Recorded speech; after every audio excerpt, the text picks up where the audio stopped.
Alright. We're gonna get started. I'm gonna first try... Got some weird audio issues on this MacBook, so I'm gonna try restarting it. It was a fun little way to start the day, you know? How do I even... Here we go.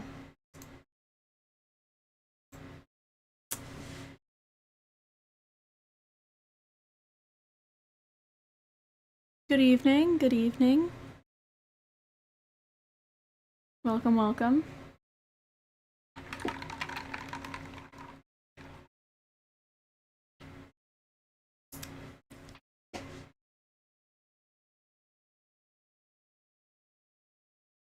Today I went and I picked up a new SSD for my PC because, and anyone who knows anything about computers would understand how ridiculous this is.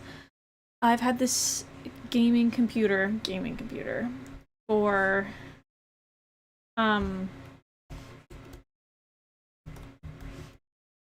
I've had it for about like since 2016, so almost 10 years. And it is so old that it has, I mean, it's a gaming PC, so you'd think it would have some sort of updated software on it, or some good software, but the SSD is 120 gigabytes. So for reference, a terabyte at Best Buy is $90. So 120 gigabytes is very cheap. Maybe it wasn't at the time. I can't imagine. That's not typically how it works. They spent next to nothing on the production of that PC and then charged us like charged us the fee of like a full PC, like a good gaming PC. Meanwhile, the SSD can like only hold Windows on it, and like not even, because we have so many updates to do that just won't do it because it's so fucking small. It's so small. So what I did today was I went to Best Buy and I bought a new SSD, one that's a terabyte, because hey, anything's better than the 100 gigs that we have just absolutely wrecking our system. So yeah, so I bought a new SSD after yesterday when I bought a capture card that didn't even work. I already had a capture card. I just didn't want to stream from my gaming PC. I wanted to game from my gaming PC. But clearly, we don't always get what we want, because I went to use this I bought a new capture card for that purpose, and it just didn't work. So I was like, okay, I guess I'll just use my old gaming card or capture card and stream from my Mac, which is fine. Like, that works. Actually, let me see. Is it working? It is working right now. Amazing. Let me throw on some music again. I've got a bad headache today, too. In the process of buying this SSD, I had to figure out what motherboard I had. Let's see if the audio's fixed now.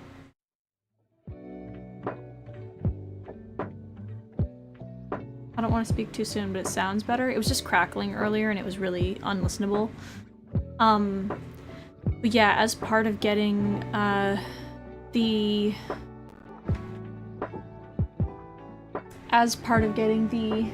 SSD, I knew I needed to clean out the PC because it has been a long time. We literally have never, I don't think we've ever cleaned it out, and we've had it for 9 years. So I was like, okay, I guess I'll do that. I'll finally get around to doing that. And it was very dusty. And I have a dust mites allergy. Like a pretty bad one. Not like deadly or anything, but like decent enough that like I was on allergy medication for the longest time, and then, you know. And anyways, yeah, it can be really overwhelming, so I take the PC outside because I know not to do that inside, and I just blast it with pressurized air, and just, it doesn't even like really clean it that well, like, because chunks of dust are coming out.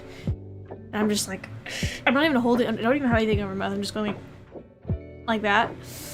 And dust goes everywhere, and I'm like, okay, that's good, and I don't feel it, but then I go to work, and the way that my allergies manifest is I can feel it like here, and the back of my throat gets dry. So first, the back of my throat was really dry and painful, and I was like, oh my god, here we go. So I took some Claritin or whatever the hell. I have mystery pills because I decided to decant all of my pills, but I don't know like what it actually is because I decanted them into a pill pouch. So I'm like, I'm just taking these random pills that I know are supposed to help with allergies. And then I take Tylenol, and it's helping. Like, I took the 2 of them before this, and I feel like it feels like it's helping, but I mean, it's still like, I'm still not at my best. But I don't think I've ever really streamed at my best. I feel like every time I stream, I'm tired and itchy. Like, it's never really prime, but that's why I keep doing it, is because it will never be prime. It will most days not be prime. I need to put something on my lips because they're really dry.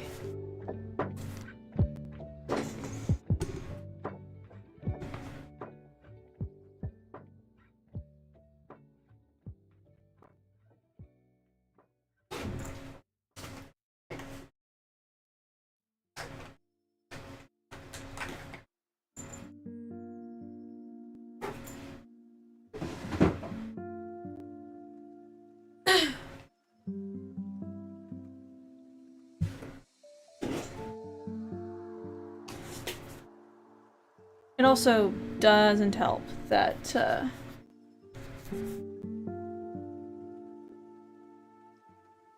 yeah. It doesn't help that, I don't have my air purifier on. I have an air purifier because I'm special. And I've had this air purifier for most of my life now. That's her. And we are very bad about changing out the filter. We're bad about taking care of it. It's really my responsibility. But I was too lazy to buy new air filters, so I took the air filter in a vacuum. And I vacuumed out the dust and sort of went, I should be fine. Nowhere in the world did it tell me to do that. Nowhere online. Nowhere that I could find could confirm my bias of wanting to not spend money on another one, but I did it anyways because I was like, eh. I mean, it's been like that for probably like 4 years now. It's been like collecting dust for 4 years, so it's gotta be better than nothing, right? But I haven't been using it because it's so hot. My room there's no AC, so the only way my room can cool down is with the midnight air. And then in the morning, so at night I let the air come in, and in the morning I shut the window. And just try not to spend time inside in the day. So it ends up being really terrible. God, I am so allergic today.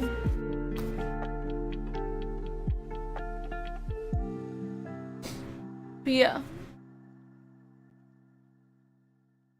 I'm just going through it a bit.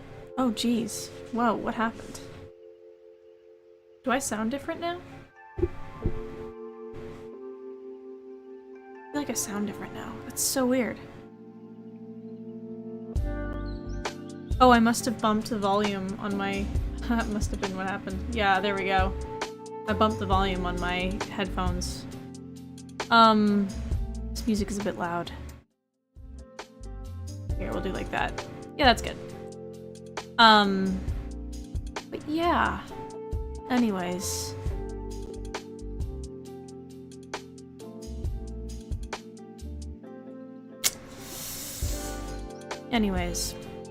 So yeah, I think I had a really good time yesterday just doing like Dr. K Reacts, kind of talking a little bit about self-improvement and stuff like that. I think that's something that a lot of people relate to, but it's something that I'm also very passionate about. Like I really do believe in it.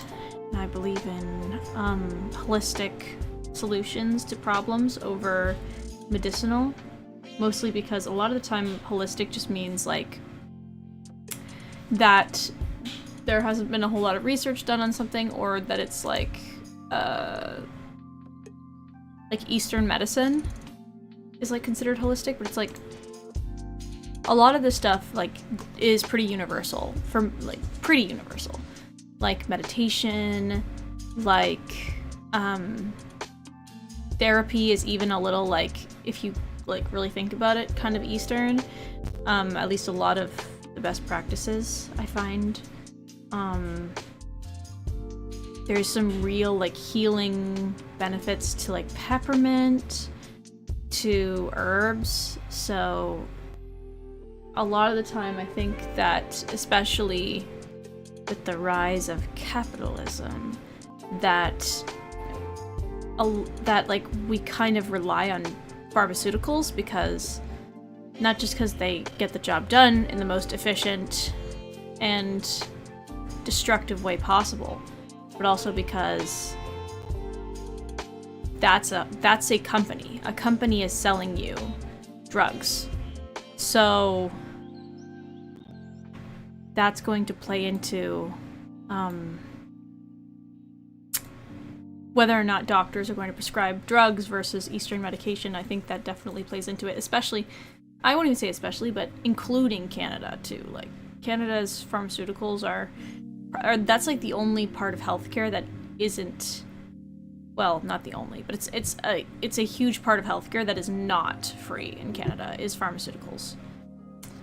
Anyways, so moving on from that, let me build a little playlist for today. We've got...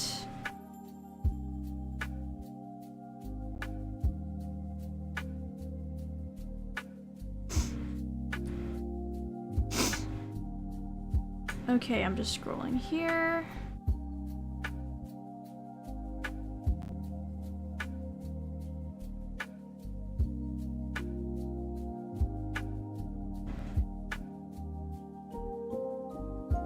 Alright, what did I title this stupid stream? Dr. K Spirituality and the medicinal... Oh, of meditation. Alright, let's do some Dr. K Spirituality. I really do love Dr. K, like he is so lovely. Spirituality. And he's got so much content, like you could never... He's kind of like Hassan in that sense. I mean, he doesn't stream nearly as much as Hassan, I don't think, but no, definitely not. But he's got a lot of informative videos. Okay. I think I found some good ones here.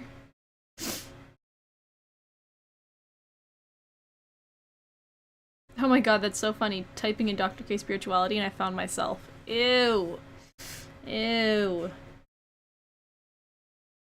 Here we go. Today, we're going to talk about the neuroscience of enlightenment. When did this come out? 1 year ago. Okay. So if you look at these Eastern spiritual traditions, they have this concept of moksha, or liberation, enlightenment, this state of basically permanent happiness, which is impervious to all of the vagaries of the world around us. But if we look at the science, we don't really see a whole lot of evidence of that, right? So we have these studies on meditation or mindfulness that will show reductions in anxiety or improvements in quality of life, but no one using a mindfulness app is becoming permanently happy for the rest of their life. So it seems like we don't really have any neuroscience evidence of enlightenment. Or do we? Oh, suspense. So today we're going to understand the neuroscientific mechanisms of enlightenment, how to cultivate particular things in your life that will lead you to happiness that could be a little bit more permanent, that could be a little bit more impervious to your circumstances. Which may sound really confusing because if we look at happiness research, it actually points us in the opposite direction. There's studies that show that, for example, if you have lots of friends, you're more likely to be happy. If you make more than $100,000 a year, you're more likely to be happy. These are all Okay, he's about to say what I was about to say, but like more likely to be happy doesn't mean that having friends makes you happy. It just means that when you're happy, you're more likely to have friends. You know what I mean? correlational studies that basically look at the circumstances of... Hello, watching Hell's Kitchen is very addictive. Are you giving me stream advice? Because I'll take it. But I think I remember some streamers watching Hell's Kitchen and then, like, getting banned off the platform, or having, like, copyright issues, but hey. I mean, I've already gotten in a little trouble for for streaming Jubilee, which I think is so funny, because on Twitch you can stream Jubilee, like, whatever. I think. At least that's my recollection. But if you stream Jubilee on here, they get your ass so fast. Anyways. Your life, and will basically tell you, okay, the better your circumstances are, the more likely you are to be happy. So if you were born with a silver spoon in your mouth and a gold spoon up your butt, then good luck. You won the lottery, and you're more likely to be happy. The challenge with all of these studies on happiness is that they don't really give us actionable information, right? So if this secret... No, just saying that's what I was doing before this. And you know what? I feel like I'm not really a reality TV show person, but I will eat up The Amazing Race. Like, there's some that I will buy into, but I can't do Survivor, I can't do, like, I don't know. Hell's Kitchen I probably would like, but I prefer just seeing clips randomly on YouTube. That's how I watch my TV. To happiness is making a bunch of money and having a lot of friends. That's not necessarily something you can control. It's a huge problem because you can move in that direction, but ultimately people may not like you. You may get fired from your job. You can't just wake up tomorrow and make 100 grand. And as also, I don't know if you can hear that crackling, but I can, and it's pissing me off. So if you can too, just let me know. But it's hopefully not too distracting, and I'll have to figure out how to fix that. Seen in my clinical experience, It's not clear that money buys happiness. Money does buy security, which can be one of the components of unhappiness or fear or anxiety, but it's not like making infinitely more money actually increases your happiness. So what does the neuroscience of happiness tell us? What do we know about sort of principles of neuroscience that could give us a clue how we can be happy in spite of our circumstances? And thankfully, there's a lot of great evidence of this. We're going to start with dopamine. So this is our basic pleasure chemical. And the yogis say that chasing our desires, or basically satisfying our dopaminergic. I'm gonna let it play, but I'm gonna fiddle around with my my tower, cause I blasted my PC with air today to like clean it out, so I might have fucked something up. But I think it should. But it's not that. It's not that. That's the problem. It's this. So maybe I don't know. But I'm gonna take a look. System will not lead to happiness. And it turns out that they're right. So here's what we know about the dopaminergic system. So anytime we get a release of dopamine, we get some amount of pleasure, and then we also get some amount of anticipation. So this is what dopamine does. Anytime dopamine gets released, we feel good, and we get anticipation, and we get behavioral reinforcement. So I'm kind of lumping those two together. So when we talk about anticipation, the other way to think about it is craving. So anytime I do something dopaminergic, I enjoy it and I want more. Now this would be totally great if it were not for one fundamental feature of life, which is this fucking thing called adaptation. So all living... Sorry, I forgot I muted myself. That's so annoying that it's doing that crackling.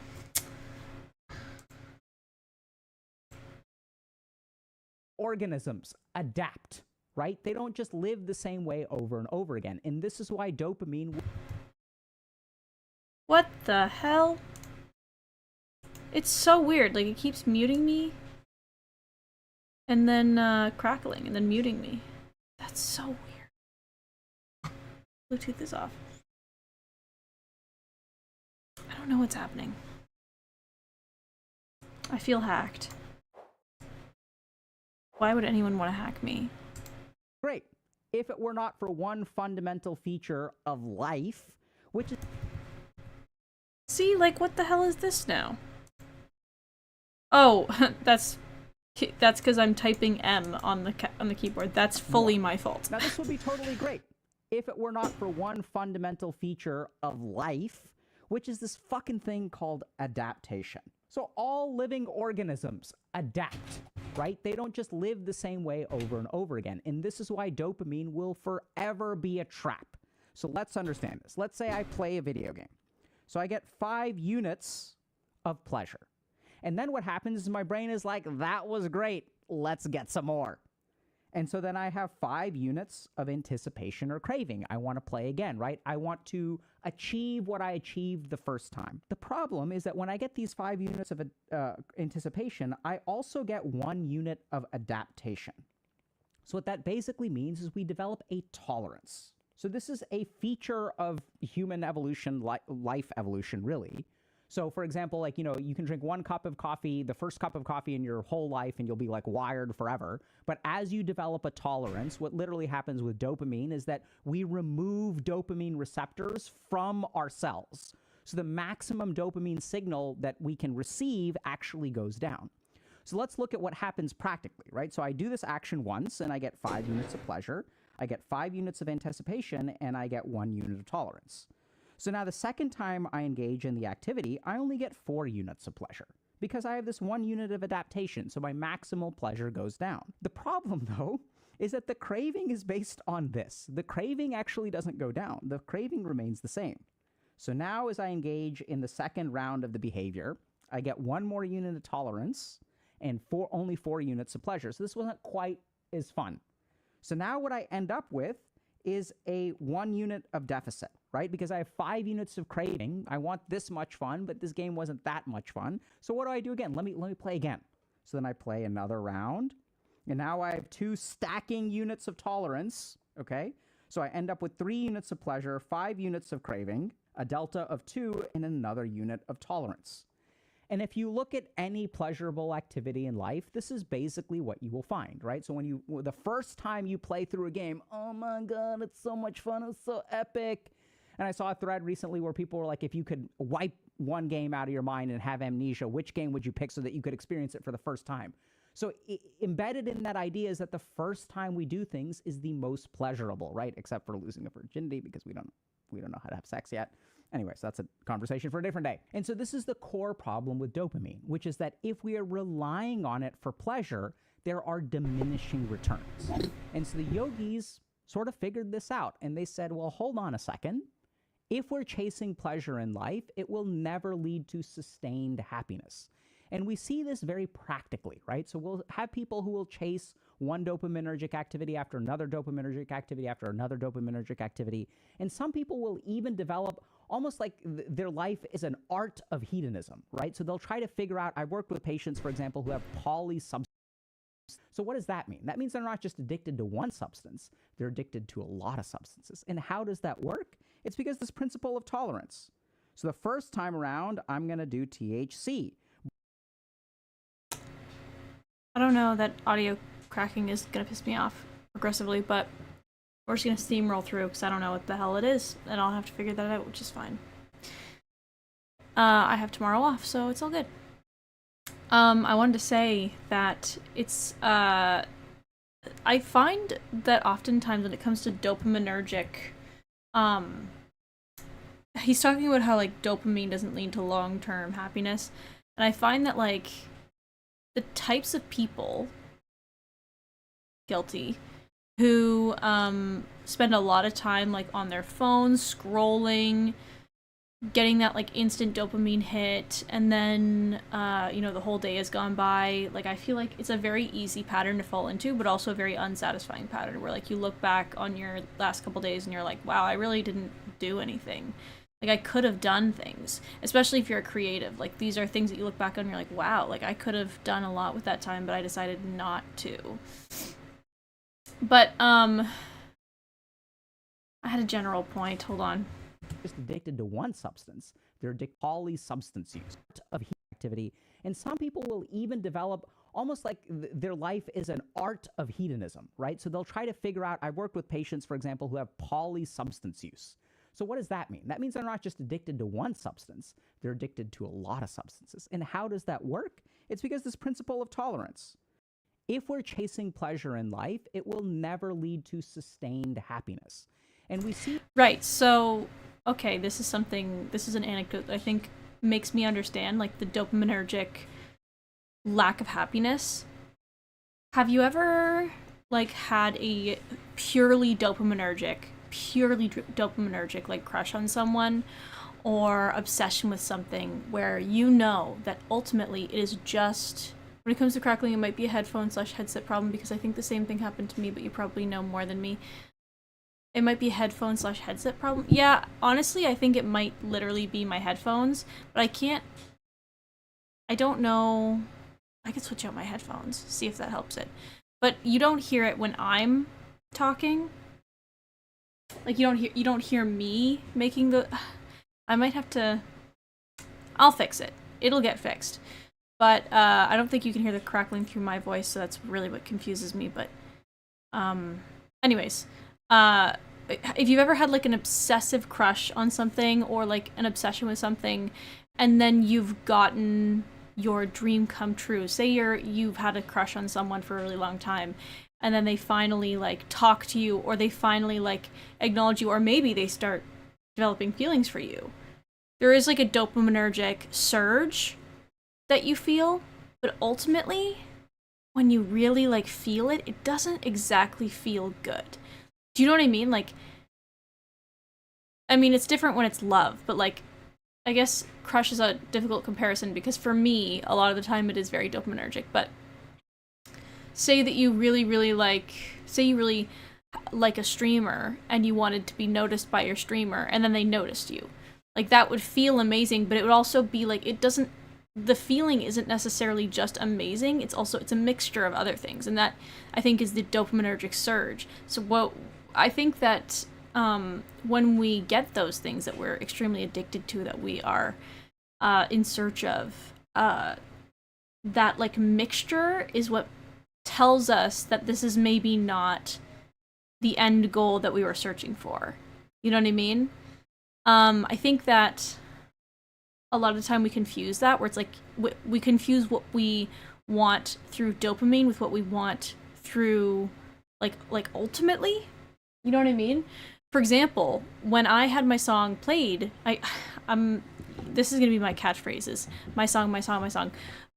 Because it did kind of make my life in a lot of ways. But when it happened, when he recognized my song, being Hassan, when he recognized my song as an actual real thing, and when he played it on stream, I had that dopaminergic surge of like, this is something that I wanted, but it's not ultimately the key to happiness. You know what I mean? Where it's like, now I get the surge of dopamine, but dopamine is something that I'm chasing, not something I need.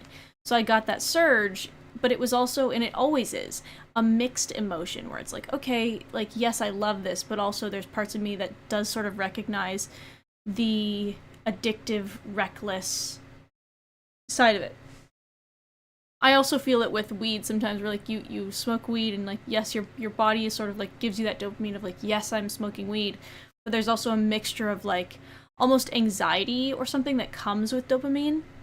And I think that especially with but just to say that like after that dopaminergic surge of him watching my video went down, what I was left with was a lingering like I was left with people slowly but surely coming in, leaving positive comments, and that kind of thing. And that was different. That didn't feel dopaminergic, especially with the types of comments that were being left. If people were just leaving comments and being like, nice video, I love the video, or just other kind of general comments, I think that would have been more dopaminergic. But because they were all comments that were like almost deeply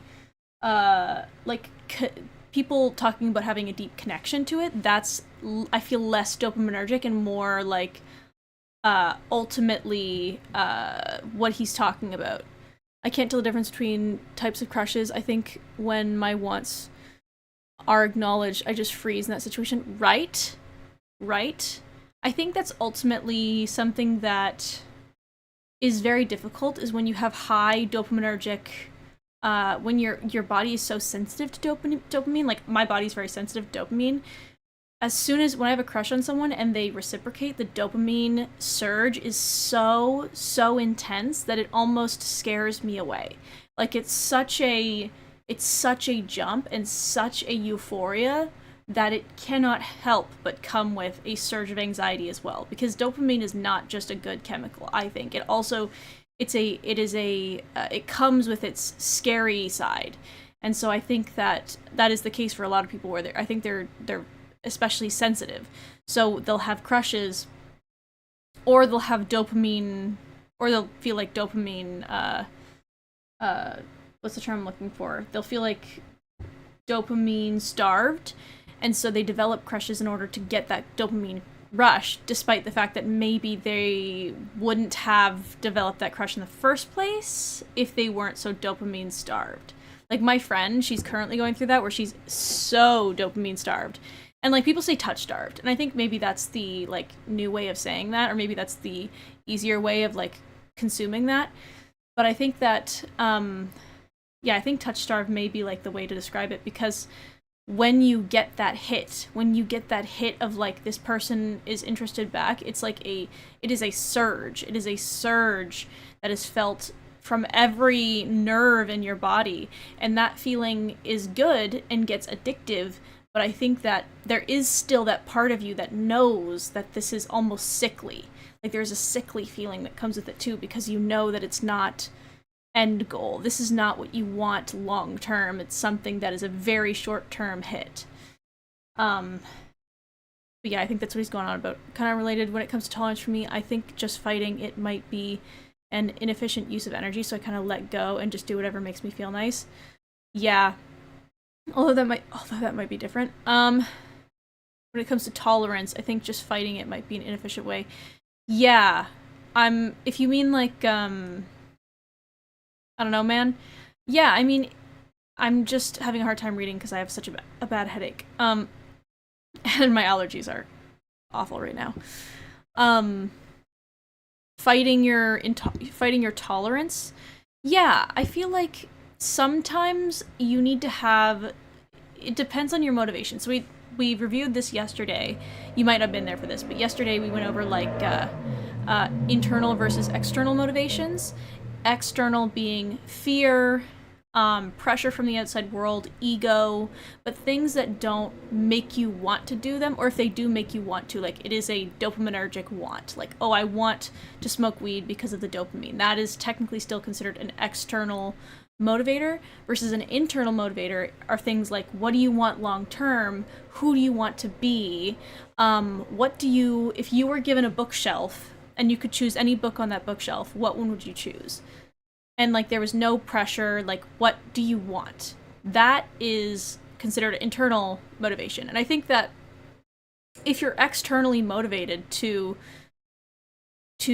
like give yourself a tolerance break for something, that's not going to be a long-term fix versus internally motivated. Does that make sense? Like if you want to change because you look back at your life and that is enough of a motivator to change a habit, that is going to be very strong. The juice, welcome. Welcome, Pipe. That's your name now, Pipe. But yeah, if you want to like, if you truly do want to change a habit of yours, interesting. Also, if you have a bad headache, you should be streaming. Just saying, I shouldn't be looking at screens, but I changed my monitor to be a like nighttime red tinted screen, so I'm chilling, and I want to stream. Ultimately, like it's not. I'm not doing this because I feel an obligation. I'm doing this because I'm always staying up late doing the dopamine surge of scrolling. So I might as well do it in a way that at least has a bit more of an intrinsic motivator. Like my intrinsic motivator is long term. I want to look back and have a community and have people who agree with me that I can turn to and chat with and not spend my time alone all the time. Like that's my intrinsic motivator, is wanting to connect. I think everyone has this intrinsic motivator of wanting to connect. Subjuice, get out of my chat. Get out of my chat. There was one time where I said that. Red tint monitor is my default. Yeah, it's beautiful. It's honestly so important. Pop the teas. I've been doing a pretty good job. There was one time where someone came into my chat and I thought it was one of my friends and I went, get out of my chat, and they were like, whoa. I'm like, I'm sorry. I thought you were someone else.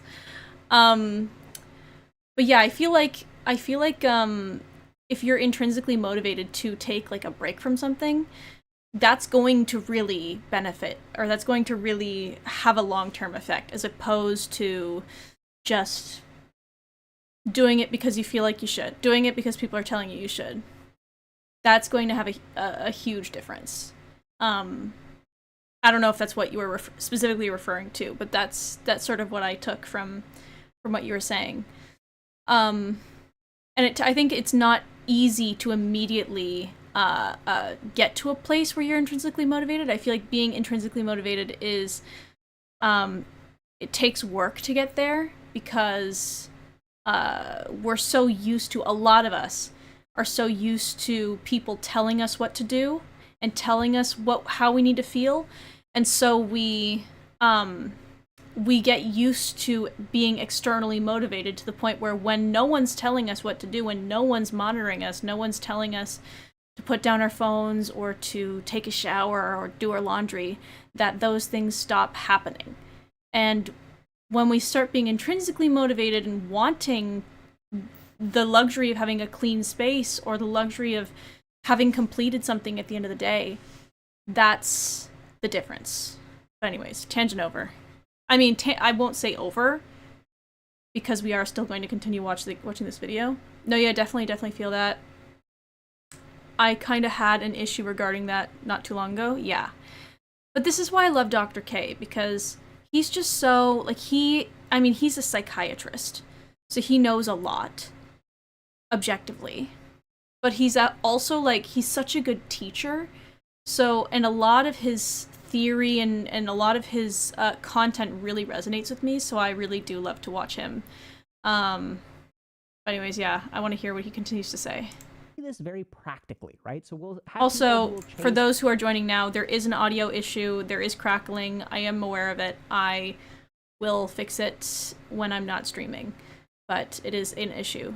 So just so you know, I apologize. One dopaminergic activity after another dopaminergic activity after another dopaminergic activity, and some people will even develop almost like their life is an art of hedonism, right? So they'll try to figure out. I've worked with patients, for example, who have polysubstance use.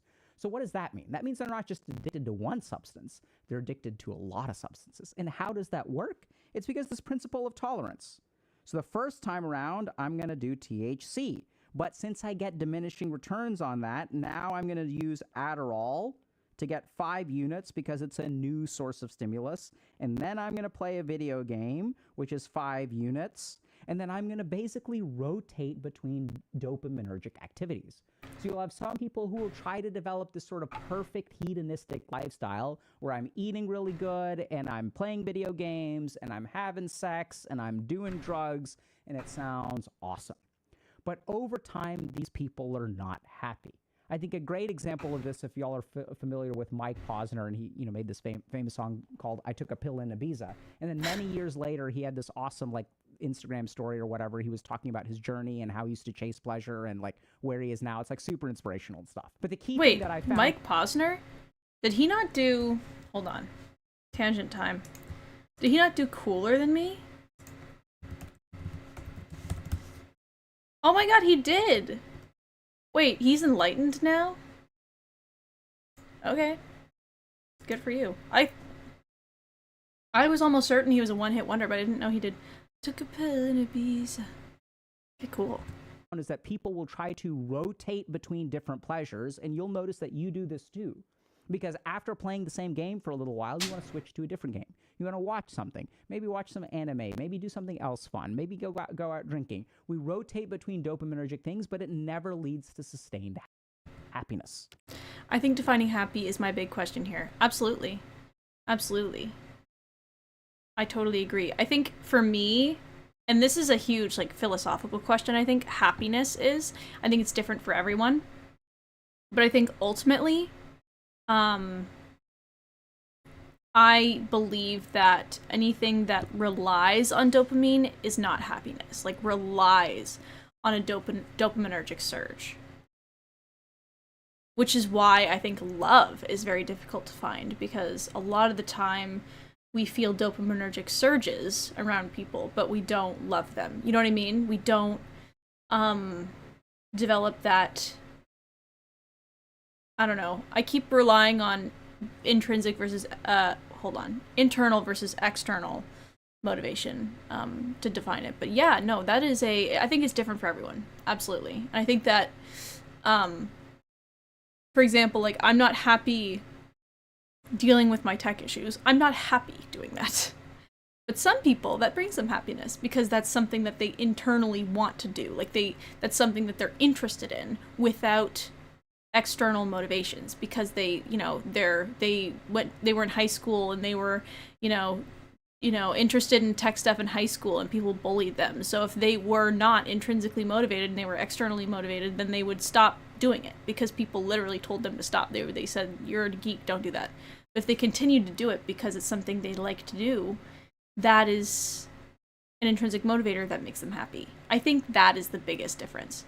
Say you're super interested in weed. You're like, yeah, weed, if it didn't get me high, and if I didn't literally feel a surge of dopamine by getting high, but instead I was literally fascinated by it and literally fascinated by the effects of it, that could be an intrinsic motivator in which weed actually provides you long-term happiness and not just a dopaminergic surge. You know what I mean? Hey y'all, if you're interested in applying some of the principles that wins over stills, so check out the link in the ego. So they say your journey today. Here we go. Second thing that the yogis talk about is the removal of ego. So they say that as long as you have an ego, you will not have sustained happiness. Now, it turns out that neuroscience actually supports this as well. So oftentimes we have this sense of identity. right? So I say, oh, I'm all oak, and let's say I feel like I'm not happy with the way that I look. And we have this idea that if I'm unhappy with something about myself, fixing that thing will lead to more happiness, right? So if I get in shape, I will be more happy. Seems very, very logical, seems very, very simple, seems like a fact of life. But if we look at the neuroscience of it, that's not true. So if we look at our ego, our sense of identity, chances are this has to do with a part of our brain called the default mode network. So it's really a circuit. It's not like an anatomical part. It's connections between different parts of the brain. And when the default mode network is active, we are thinking about ourselves. And it turns out that when I am unhappy about... My approach is like, happiness is a lie. We must do whatever makes us feel good with the most returns. Kind of a utilitarian approach. Make other people feel good, and me good is the key. Yeah, no, absolutely. I think that a lot of us have a hard time determining what makes us feel good and what makes us feel pleasure. Because I think that, especially for myself, and especially with people who struggle with ADHD, we have a hard time being able to tell with what gives us immediate happiness versus what gives us long-term happiness. Like, I don't feel good looking back after I've spent a day playing Sims 3. That's my drug. Sims 3. If I look back on my day after playing Sims 3 the whole day, like, I don't look back and feel good about that. I feel good in I feel incredible in the moment. But that's not like something I when I'm older look back on and go, yeah, I'm so glad I did that. I think that for me is like, when I am able to look back on my day and be like, damn, like, I did that, and have that fulfillment inside, that for me is that is happiness, is being satisfied with where I am right now, like right now, and not a potential future or a past, but like right now, who I am, and what I've done being a motivator, About my body, it's not the part of my body that actually causes my unhappiness. It is the fact that I am thinking about myself. This is really where the unhappiness comes from. So I want y'all to think about your own experience, right? So when you reflect too much on yourself, and we see this a lot in depression. So for example, like in studies on depression, we know that these patients have a hyperactive default mode network. So what that means is that they're constantly thinking about themselves. And even if one thing gets fixed, the default mode network is still active, and it will find something else to think about. So when I work with people... Another thing that I noticed dramatically helped my mental health from when I was like a self-conscious, depressed, anxious teenager was when I was a teenager, I was so focused, and it wasn't even just when I was a teenager, but also just like younger. I was so focused on my output. What do I look like? What is my worst quality? What's my best quality? How are people perceiving me in this exact conversation? I'm gonna go pay for something at a cash register. What is the cashier thinking of me? How do I make the cashier think I'm a good person, think I'm attractive, think blah, blah, blah, blah. And thinking like far, far overthinking my every interaction and what's the goal? Like, the goal was perception of myself, perception that other people have over me. But once I stopped viewing all of my my interactions and stopped analyzing every little thing I did and started just accepting that it is what it's gonna be. Hey, if I tell, the cashier when they say enjoy your coffee, if I say you too, and I think about that, I'm gonna have a rough day. But if I literally just shake it off and go, oh, that sucks anyways, I feel so much better. And my day is so much better. And it serves no one for me to think about that all day. And it's not as easy as just not doing it. But there was a change. And that change has made me so much happier. Like, long-term, less anxiety, less depression. Whatever that change may be. there are problems with that approach, but there's a difference playing Minecraft with the bros and chocolate. And of course, no badness, whatever that is for you, could be happiness within of itself, like stress. I am having a really hard time understanding your sentence, but I think I know what you mean, where it's like there's a difference playing Minecraft with friends and like chocolate. Like chocolate, I try not to use, I mean, I'm trying not to use food analogies because I know some people are really sensitive around food, but chocolate is a good analogy where it's like, okay, sugar doesn't agree with me in any sense. I get headaches, I get stomach aches, sugar is bad for me, ultimately. No. If it works for you, absolutely use that analogy. Do whatever you like. I just won't use it in my own situations. But like sugar does not agree with me. So if I eat chocolate, it is the best example of a immediate gratification, long-term bad idea. But I think when you're playing Minecraft with someone else, there is a long-term benefit of that. Like you're building a relationship, you're building community. You know, it's not just about video games. Like, it's about, like, I think there has to be an element of creation or an element of something that is being, what's the term I'm looking for? But something that is being constructed that is a value for you. Like, say you value having put, you know, a year of work into a Minecraft world. If you value that and you do that, that's happiness. But if you do it, but you don't value it, then it's not. That sounds right. That sounds right. This is how I'm rationalizing it to myself. I think that checks. People who have highly active default mode networks are very depressed. Even if something goes right in their life, they don't feel satisfied because the mind finds something else. Yep. We also see this in cases of things like anorexia or body dysmorphia, where it isn't fixing a particular thing that leads to happiness. It is the fact that this part, the self-critical part of your brain, the part of your brain that is thinking about you and judging you, your ego, as long as it is active, you will be unhappy. No amount of progress, no amount of facial surgeries or buccal fat removals or Botox injections will fix body dysmorphia. That's the nature of it. And what do we know about the neuroscience of these conditions? It is high activity of the default mode network. It also follows, and we have clinical evidence of this, that disabling the default mode network is what leads to relief. So when someone is depressed about their life, fixing all of the problems that they perceive doesn't necessarily lead to happiness. The fastest way to stop someone from being depressed is actually a ketamine infusion. So I don't recommend that you'll go abusing it. If you get prescribed, that's a different story. But what we know is that ketamine is a dissociative agent, which means that it unplugs us from our sense of self. We also know that the default mode network can sometimes be disactivated or deactivated by psychedelics. Pleasure creating something you treasure is the best definition I have heard so far. I agree, I might change my mind on the idea that happiness is a lie. I mean, you know, I think we all have our own theories and our own definitions. I think ultimately what matters is that you are satisfied with who you are. Like, I think that is what happiness is being satisfied with who you are and what you've done, and being content with everything. Everything you can control, at least. Because obviously you can't be content with everything. Not everything can be neutral or good.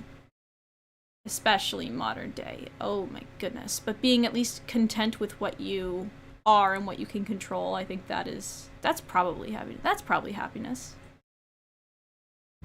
Once again, I don't recommend that. And oh, this is very surprising and shocking. Turns out that meditation is a very good way to deactivate the default mode network. So once again, it seems like the yogis were onto something when they said, remove your ego from the equation, because once the default mode network gets deactivated, this is when we're happy. It is not in satisfying our views of ourselves that are not... a philosophical day today. You know what, though? I had such a good time streaming last night when I switched gears and I started talking about it wasn't even about happiness. It was about intrinsic versus extrinsic. I don't think that's a word. Internal versus external motivators. And when we were talking about why it's so hard to do things, why is it so hard to do my homework? Why do I get sucked into my phone? Or and they were talking about kids who grew up with parents who are very strict, and how once they start living on their own, sometimes they just have such a hard time getting their life together because there's not someone like telling them what to do all the time, and talking about intrinsic. Oh God, I'm always gonna get tripped on that. Internal versus external motivations, and talking about that, like, it's something I'm very passionate about. So talking about that was just so fun. So I may become a very philosophical streamer, unfortunately. And I say unfortunately because, I didn't choose the life. Life chose me. You know what I'm saying? But it's also it's just so fun to talk about. And I love, like, personalizing it, so people come in and they'll be like yesterday someone was like, yeah, I do this job, but, like, I find I'm always gravitated back to video, or to film and video, because it's something they did as a kid. And it's like, yeah, I am the same way. I as a kid would always, like, film things and want to be creative through editing. And it's like, well, if that's something that you as a child were doing, that's probably a good idea that it's an intrinsic motivator. It's probably a good way to tell that's something that you gravitate towards, right? So if you as a kid were like, picked up math and you were like, hey, math is kind of fun, like, math is kind of cool and fun and interesting, that's a good way to know that you're intrinsically motivated to math, and maybe you should study that more. Maybe that's gonna be something you're really good at, but anyways, very good that actually leads to happiness. It can lead to progress and some degree of contentment, but that too depends on whether the default mode network is active when you are done. So if I feel unhappy about my body, the question is, after I work out, what happens to my default mode network? The more active it is, the more unhappy I will remain, whereas oftentimes what happens when we move in the right direction is we actually disable the default mode network. So that's still the key principle at play. The third principle that we're going to talk about is living in the present, which is really fantastic because everyone's like, oh yeah, man, I'm trying to, like, live in the present. I'm going to switch my headphones and see if that's the issue, because I feel like it could be the issue is my headphones. Because these headphones, like, they were kind of cheap. But I have more expensive headphones over here. I am also, like, I got new tech recently, so it could be that as well. As I said, I did also blast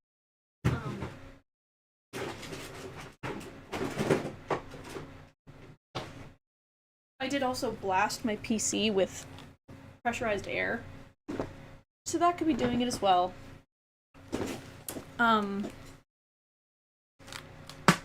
Easily. But here, let me throw on these big boys. I could also connect my Bluetooth if I find that this sucks. Actually, no, I can't, because my PC doesn't like Bluetooth. Let's see if that helps anything. I don't think it will. I don't think it was my headphones, but I don't know what's happening. I don't know what's happening. Present. So, like, I'm not going to pay rent. Ugh, that didn't fix it, whatever. I'm not going to pay you back because that's it. No need to brag, but past me got wrapped into socialist politics so early. I read Das Kapital Volume 1 when I was 14 and a bunch of other books, hopefully. See, that's something that I noticed about myself, is, like, there is a level of politics that I am interested in. So that's, for example, that's something where for you, socialism and politics, I want to say, hopefully my grammar was better that time. All good, man. But I feel like politics for you is an intrinsic motivator. Like, so that's something that you weren't, I mean, maybe you were, but it seems to me like that's something you were just interested in. Like, you started learning about it and you were like, oh, this is cool. And so you chose to do those things. You were like, yeah, this is neat and I want to learn more. Versus for me, politics feels more of a moral obligation. Like, I should know about politics. I should know about these things. I should know about socialism. I should know about what's happening in the world. I should know these things. So for me, it's less of an intrinsic motivator. I don't have that part of me that's like, ooh, interesting. It's more of a thing that's like, I should know. Like, I should be informed. And that's still, like, enough of a motivator for me to learn things, but it's not, like, I'm not gonna be the most well-spoken on the topic because I don't have that part of me that, enjoys it very much. Which is a little disappointing because I kind of wish I was intrinsically motivated to math, to science, to politics. But I don't know. I like Sims 3. What can I say? I like Sims 3. I like video, like movies, making movies. I like computers. You know, maybe I could find something that intrinsically motivates me that way, but maybe that's an interesting topic we could dive into as well, is how to direct, how to choose, I don't even know how you phrase it, but how to choose what you're interested in, or how to force interest, or force or maybe not force is the wrong word, but like encourage interest in a direction. So how to encourage interest in math or science or whatever for the overall good, because yeah, that's I want to be interested in politics more than I am, but I just sort of feel like I should, and that impacts my ability to consume it. In the future, and I'm living in the present, so I'm gonna do what I want. I'm gonna live in the present. I'm gonna play video games. I'm gonna get high. It's gonna be great. I'm living in the present. Turns out that living in the present is absolutely a fantastic idea. And the reason for that is because our brain is honestly a little bit scuffed.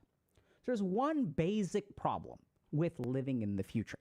So if we look at the neuroscience of our brain, when we project into the future, we can actually experience a hypothetical pain, but we cannot experience a hypothetical pleasure. So I'll give you all just a simple example of this, okay? So if you look at someone who's stuck in an anxiety loop, they're worrying about the future. And then if you literally look in their brain when someone is having in an anxiety loop or a panic attack, the parts of their brain that experience, okay? So this means the feeling of it, the experience, not hypothetical. The parts of their brain that experience negative emotion are active.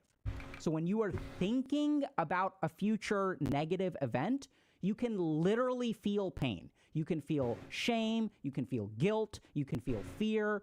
All of these negative emotions are possible from hypotheticals. And this is what's so terrifying when I work with people who struggle with anxiety, because they don't just have they don't experience the pain of one bad outcome. They experience the pain of 100 bad outcomes. Mm-hmm. They're thinking this could happen and that hurts. Oh my. I'm going to go to this because I'm going to unplug and plug back in my capture card. So I think maybe that might be what I need to do to fix the audio. But also, like, I feel like great conversation. If I could do two things at once, I would stay. But I'm intrinsically motivated to watch more Hell's Kitchen. Hopefully I didn't offend you. No, not at all. Not at all. I appreciate your caution, but I'm pretty resilient. Even if you, and I don't assume this, but even if someone came in and literally meant offense, I'm pretty dense. So it would go right off of me. So, and I didn't at all interpret any of that from you. Have fun with Hell's Kitchen. But I was gonna say, I think that's part of the reason why anxiety and depression comes as a package deal, because it requires overthinking. It requires, and overthinking ultimately means that you are smart. Like, it means that you are an intellectual person, because you are inherently using your brain more than the average person in everyday situations, but that's exhausting, and that can lead to depression, and that's scary because you're thinking about negative things as well. That leads to depression, right? So like, this is, I think, why a lot of these things come as package deals. Let's see if this capture card can recognize what I'm trying to do. Okay, perfect. Let's see if that fixed the audio.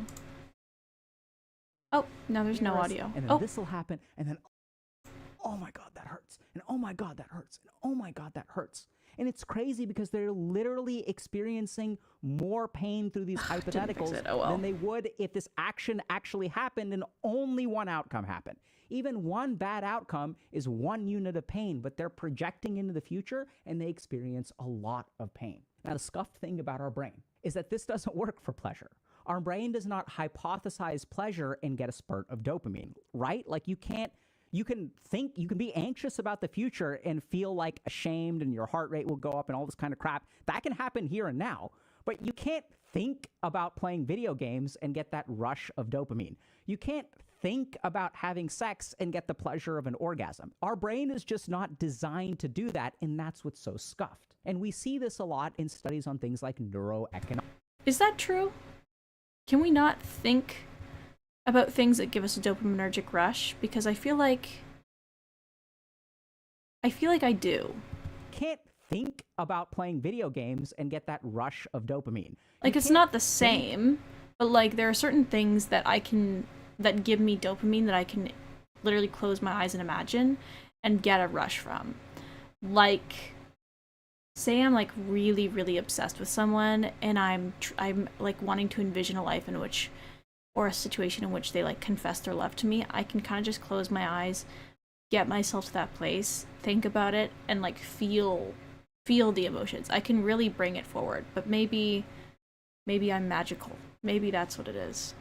About having sex and get the pleasure of an orgasm. Our brain is just not designed to do that, and that's what's so scuffed. And we see this a lot in studies on things like neuroeconomics, where I'll ask you, okay, you have a 100% chance to get $100. I can just give you $100 right now, or there's a 50% chance to get $250. Which one do you pick, right? And the majority of human beings, even though we know that statistically $250 on average, I will get $125. I value the 100 guaranteed more than the potential loss of nothing. So if we really look at it in our brain, the way we make calculations, losses are worth more than gains. They're valued at a higher rate. And this is a principle of biology. This is baked into our neuroscience. And what is the mechanism of that? The reason that our brain values losses more than gains is because of this basic principle of a hypothetical pain being experienced in the present. So as you're thinking about, do I want $100 in my hand? But what if I don't get anything? What if I get zero? That hurts so much. So that tiny amount of hurt versus the pleasure of, oh crap, I've got $250. That's awesome, right? That sort of discrepancy between the way that our brain actually works makes it so that losses feel more real and will cause suffering. So what do the yogis do? The yogis conclude very easily that, okay, so don't live in the future because it's a rigged game, right? So if you're living in the future, you can experience the pain, but you can't experience the pleasure. Therefore, live in the present. So another great example of this is casinos, because casinos operate on this same principle, but in the opposite direction. A casino is basically designed by the most evil yogi on the planet. Because what do casinos try to incentivize you to do? The reason they keep people hooked is because they prevent you from thinking about your future losses. Because they know that if you start thinking about the future losses, then you will have a huge problem. So they'll even do things like they'll change the lighting in the casino so you have no sense of time, right? Whether it's day or night, it all looks the same. They're literally implementing things that remove the realm of time from your brain. We can also look at things like anytime you lose, they don't let you dwell on it. So the moment that you pull something on a slot machine, there's anticipation, didn't work, and then you can just pull again. When I work with people who are gambling addicts, and casinos will design this on purpose, you're actually playing with 6 slot machines at the same time. I had a patient who would walk down and back, pulling levers, right? They're not thinking at all about the future dimension. They're actually engaged in a lot of sensory stimuli, and anytime there's a loss, you can pull again and you can focus on the present. So they're keeping you relentlessly focused on the present. And they do this with the winning as well. Because when you lose, it's not like there's some womp, womp, womp, womp, womp, womp, womp, womp. No. The second that you lose, you can pull again and you can play. But what about when you win? When you win, there's lots of money, and the money comes out slow, right? It's not like they credit your account. It's like the money comes shooting out, and you have to spend a lot of time picking it up, and there's lots of noise and lots of lights, and everyone's paying attention, and so they are bringing you to the present, bringing you to the present, bringing you to the present. So they bring you to the present to experience pleasure, and they keep you away from the future in terms of avoiding pain and removing the dimension of time. It's actually brilliant, if not predatory. The last thing that the yogis kind of talk about is one-pointedness of the mind. And they say as long as your mind is one-pointed, you will be closer to happiness. So let's take a look at this. So if we look at a lot of the nature of emotional suffering or mental suffering, if we look at psychiatry, what we tend to find is that people who suffer have a two-track mind. So if we look at something like social anxiety, if I go out on a date and I have social anxiety, I'm not focused on the task. I'm not with this person 100%. 50% of me is on the date, and 50% of me is running a commentary. Subtitles, director's cut, thinking about, oh, does this person like this? Does this person not like this? So what we tend to find is that anytime we have a two-track mind, it will lead to suffering. Because what is that second track? It is a commentary on the experience of life itself, right? So even if I'm doing something like, let's say I'm taking a test, and there's a question that I don't know, I can try to answer that question. But the simplest way to improve or make my suffering worse, to increase my suffering, let's say that, is to think about the consequences of getting the action wrong. So I don't know the answer to this question, right? That is some amount of pain. Fair enough. But if I start projecting, this means that I'm going to get a B on the test. This means that I'm going to get a B in the class. If I get one B in the class, it's impossible to get a 4.0. If I don't get a 4.0, I won't be able to go to medical school or law school or MBA or whatever. I won't get the scholarship. And then the cascade of events happens, right? So if you really pay attention, what you find is that suffering correlates with the fractured nature of the mind. And the opposite is also true. This is why we love non-boring video games. So what does a non-boring video game do? It keeps us 100% focused on the game at hand. What are the games that we enjoy the most? It's the ones, what are the ones that are this full of butt-clenching moments and on the edge of your seat, right? Like, it's like, we're right on the edge. And if you look at some of these, like, battle arena kind of games where the world is constantly shrinking, why do they do that? It's to keep you constantly engaged, keep you focused, keep you so that a moment of distraction costs you so much, right? This is also why if you look at very simple game mechanics, like damage to HP pools, a lot of times over time what we see in video games is that the damage to HP pool is very favorable for like one-shotting things, right? So it's not like I have 1,000 health and I do 10 damage. I don't know if y'all remember this game War, which is a card game where it's like I flip over one card and you flip over one card. And whoever gets the higher card gets both of the cards, right? And the goal is to like wipe out the other person. This is the most fucking boring game on the planet because the HP pool is super high and the DPS is super low. So we're sitting there, blah, blah, blah, blah, blah, blah, blah, blah, blah. And what do you do when you play War? You're not like focused. You're like, oh my God, butt clenching moment. Like, what's going to happen next? Which card? You're like, this is so fucking boring. Like, give me some other game. And games are designed in the exact opposite. They keep you one-pointed. And so the yogis actually figured out that one-pointedness of the mind correlates with happiness. This is why we love doing things that are in the flow state. Even work can be pleasurable if we can achieve flow because it's one-pointedness of the mind. It's not the action, it's not the outcome, it is one-pointedness. This is also why orgasm is so addictive because in the moment of orgasm, we have a one-pointed mind. This is a physiologic and neuroscientific mechanism where all thoughts of the future, all thoughts of what the other person is it good for the other person too, all of those disappear from our mind. And when we think about something like the sexual act, right, which maybe not everyone can relate to, fair enough, but y'all will get there one day. So if we think about the sexual act, that too, we can realize that the joy of this can be shattered if we ever stop for a second and think about the other person, right? So if we're just having sex and we're having fun, but the moment that we create a two-track mind, is it good for the other person? Are they enjoying it? Am I doing too much? Am I doing too little? Should I be doing this? Should I be doing this? That commentary in our head is where our suffering comes from. So it turns out that we actually do have a lot of evidence for this concept of enlightenment. It turns out that if we literally look at our neuroscience studies, of the way that these different circuits of our brain work, it actually makes sense that if you are able to consistently implement these 4 things, which are, first of all, not chasing dopamine and pleasure because there's no way that'll lead to sustained happiness.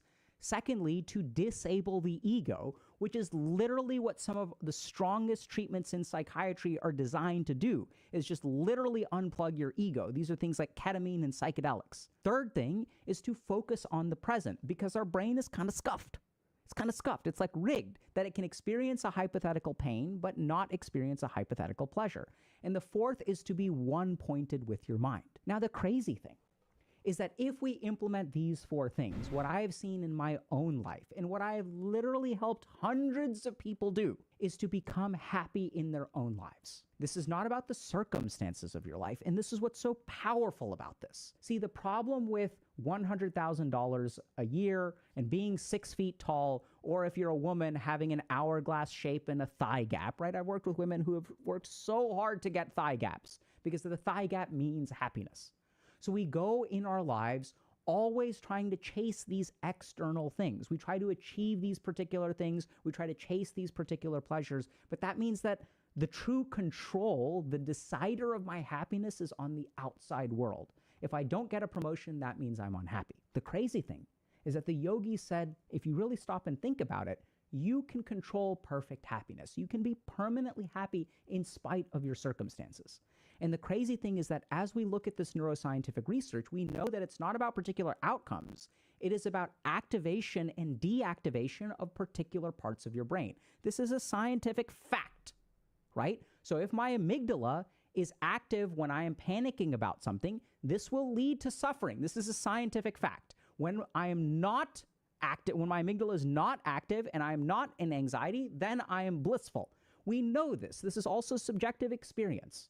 So the key thing is to cultivate these 4 things. And as you live in alignment to these principles, you will move closer to a permanent state of happiness.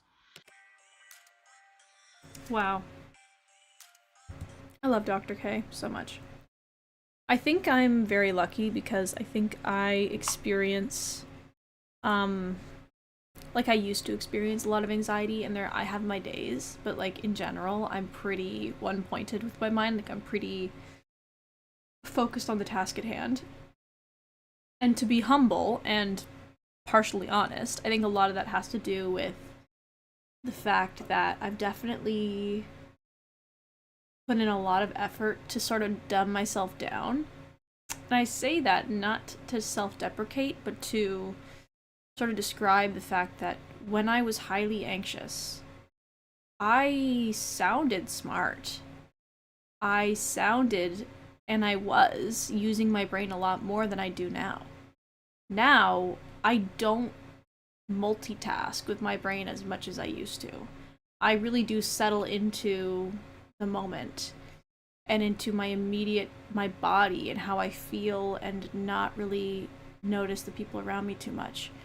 But the benefit of turning off your brain in that sense and allowing yourself to exist in the current moment is that people gravitate towards it. So like, for example, I have a community where like I was to go to the mall. Say I was to just go to the mall and walk around. Because of my relaxed, low stress, casual energy that I bring by just not caring about what other people think about me and allowing myself to focus on my goal. Say my goal is to go to Garage and take a look around and see if there's any sales, and that's my goal. I'm not thinking about the people around me, I'm thinking about my goal. It's magnetizing. People want to talk to me. I make friends. Way more than when I was thinking about other people around me and wanting to, in a really backwards way, caring about what other people think about you is the worst thing you can do to get people to think highly of you. Like, really, caring about that stuff is one of the worst things you can do because it affects your personality. It affects how you move in a space. And what really makes people want to hang out with someone and be friends with someone is when they are easy to talk to, when they are relaxed and they're sure of themselves. And I think that's, holy delay. Wow. Sorry, I just noticed there is a major delay in my recording and my live stream. That sucks. Oh well. Oh well. Literally nothing I can do about that. But being like relaxed and detached is so magnetizing. And so backwardsly, what people are trying to achieve by being overthinkers. They want to be what I am, but they're trying to do it by overthinking. They want to outthink their anxiety. They want to outthink their personality. They want to outthink their stress, but that's ultimately what's causing it. So in a really weird way, I was stopping myself from achieving the personality, the life I wanted by wanting it too badly. You know what I mean? I think that that's just a truth of life, though. That I think a lot of people feel that way, where they want something so badly, and ultimately because they want it so badly, that's what ruins it. I think that this is also true for relationships and for crushes. If you want someone too badly, it gives the opposite effect, where they can tell. They can tell when you talk to them that it's not authentic. It's not yourself. It's a filtered, hyper-analyzed version of yourself. And I think that's also true for streaming as well. The more I've done it, the more filtered, the more held back, reserved, self-conscious I am when streaming, the less people like it, because you can tell. You can tell when I'm being inauthentic. It's pretty damn obvious, I think. But anyways, love Dr. K. I kind of wanted to watch a video on, because he brought it up, something about like women spending their whole lives like getting a thigh gap and how that is the ego. And I wanted to watch a video on that. I keep smelling my fingers because there's some sort of perfume on my hands. I think it might be Bath and Body Works strawberry pound cake mixed with one of the like latte scents. But here, let me pull up. I want to watch one about how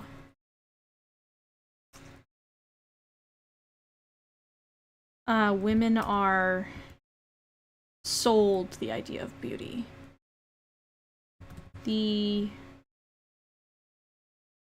How beauty. I'll type in beauty capitalism.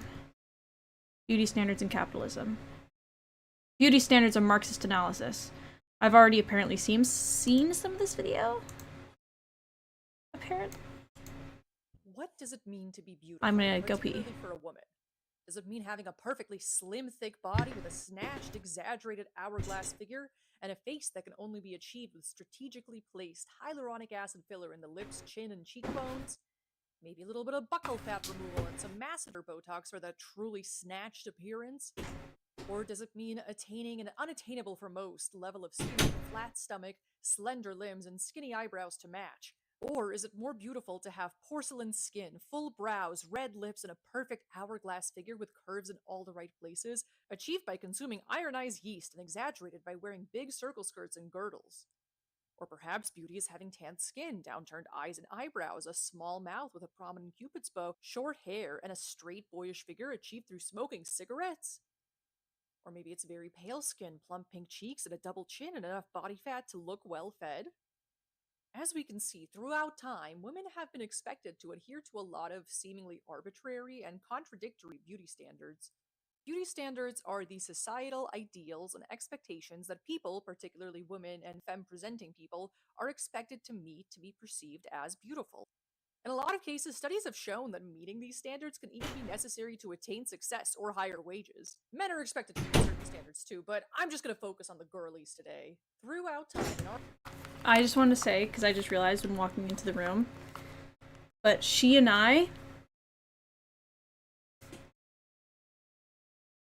we look kind of similar, hey? We've got pretty similar hair, pretty similar ideas, similar nose. Our Western class society, beauty standards have changed so much, but the one thing they've always had in common is that they've always been based off of what makes you look rich. For example, paleness was considered attractive in class societies for centuries, from the times of ancient Greece, Rome, and Egypt until about the 1920s in the West, because only rich people could afford to sit at home and not labor all day to maintain their pale complexions. Having a tan was associated with the working class who labored outside, exposed to the sun. That is, until in 1923, when fashion designer and eventual Nazi agent Coco Chanel went on vacation and got a sunburn. And we all know that if you're getting sunburns, it's because you're rich enough to be on vacation, falling asleep on a yacht in the French Riviera. The flapper girls were fascinated by this rebellious look that was typically associated with the poors. I mean, the working class. However, due to the US's second industrial revolution, which lasted from about 1870 to 1914, workers increasingly moved to working in factories indoors rather than out in the fields exposed to the elements. Now, the working class people were the pale ones. And with all of this, the Western world experienced a paradigm shift. Sitting at home and maintaining your paleness didn't look rich anymore, no. Going on fancy vacations and spending leisure time outdoors looked rich. Being pale was now a marker of being a working class industrial factory worker. Being tan, however, meant you could afford to travel because you were either part of the ruling class or in close enough proximity to the ruling class to separate yourself from those pores. Although, of course, because Western beauty standards are Eurocentric and prioritize whiteness, it was specifically white skin with a tan that came to be considered attractive, not naturally dark skin. Beauty standards are so seemingly arbitrary and honestly goofy as hell, and physically and mentally harmful for a lot of people, which is bad. As an artist, I love beauty. I love looking at beautiful things, beautiful works of art, beautiful people, and I love creating beautiful things. I even love things like skincare and makeup and hair care that some people find frivolous or even vain. But what fun is having a human flesh suit if you're not going to work towards making it look or at least feel nice, according to your own personal standards? The very human drive to beautify, optimize, or adorn one's being, which people have done in pretty much every society since humans came into being, is not inherently a bad thing. In fact, I think it's a good thing if it's fun for you, but the existence of an ever changing yet supposedly universal standard meant to encapsulate an incorporeal and subjective concept like beauty seems kind of odd. So then, why do beauty standards even exist? Why do we place so much value on them? And who do they serve? Certainly not us regular working class people, that's for sure. 1. Is universal beauty a real thing? For as long as beauty standards have existed, the ruling class has been the ones to set them, as we established earlier. Though some would say that beauty standards are natural and innate, completely based in evolution and the biological drive to reproduce with someone healthy. Of course we all like symmetry, it shows that someone is healthy and fertile. Except a perfectly symmetrical face looks kind of freaky and uncanny valley, and there's not a lot of scientific evidence corroborating the link between symmetry and actual health. Also, in studies with a large enough sample size, like 100 plus people, the effect of people rating symmetrical faces as more beautiful pretty much disappears. Of course, we all like a healthy body that can produce viable offspring, except our conception of what a healthy body that can produce viable offspring is based more on the current beauty standard and what the body types that we're constantly exposed to look like, rather than on some airtight set of rules about health and how a healthy person looks. Even the commonly stated claim that men prefer a woman with a waist to hip ratio of 0.7 isn't really correct depending on what population you look at. Many studies that sought to measure whether a small waist to hip ratio is more attractive had Can I just say, waist to hip ratio? Like, admittedly, I've been pretty deep in diet culture before, but this is insane. Waist to hip ratio? Does anyone really give a fuck about that? That's crazy. Like, I feel like there's certain things, like my friend the other day, oh my god, it was so sad. We went to the gym, and I go to the gym a lot. So I feel like I am very experienced, but I've been going for like years, so perhaps my body is like kind of shaped, but when you go long enough and you've taken breaks and your body is just sort of used to the gym, you don't even necessarily notice if you've had any recomposition of fat or muscle or whatever. So I don't reap any egotistical benefits from going to the gym, even if I've been primed to, or my body is technically an egotistically beneficial plus side of going to the gym. I don't reap those benefits because I just don't I've been doing it so long, and it's been so slow that even if that is the case, I couldn't see it. But I went with my friend the other day, and she is someone who ultimately deep down there are parts of me that want to look like her. Like there are parts of her that I see and I think I feel envy for. She's short, she's petite, she's, beautiful. So like I look at her and there are parts of me that kind of do feel a deficit, but I've been doing a really good job working on that, so it wasn't too bad. But it was very eye-opening because we were looking in the mirror and I was showing her how to do the squats. And I wasn't really looking because, like, I know better than to really look at myself in the mirror when standing next to another woman. I've been through that and I know how much better it is to not compare yourself, so I've been doing a good job of not doing that. But as I was like showing her how to do the squats, she made a comment where she said, "Oh my god, your ankles are so skinny." And I looked in the mirror and I was like, huh, maybe. Like, I just don't, that's not something I've ever thought of. She says, ugh, my ankles are so big. I'm so jealous of your ankles. And I looked and I'm like, and I noticed, like, I guess her ankles are bigger than mine, but that's something I would have never, ever, ever thought about in my life until she brought it up. And it made me realize that, like, we're all doing it.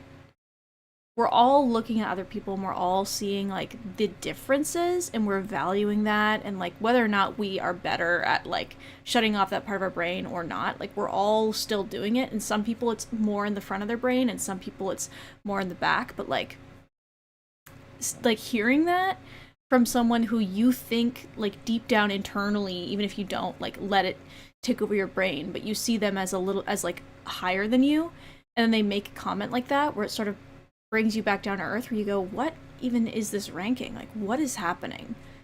Why are we like this? This is why I wanted to watch this video, because I think it's so interesting. 0.7 isn't really correct depending on what population you look at.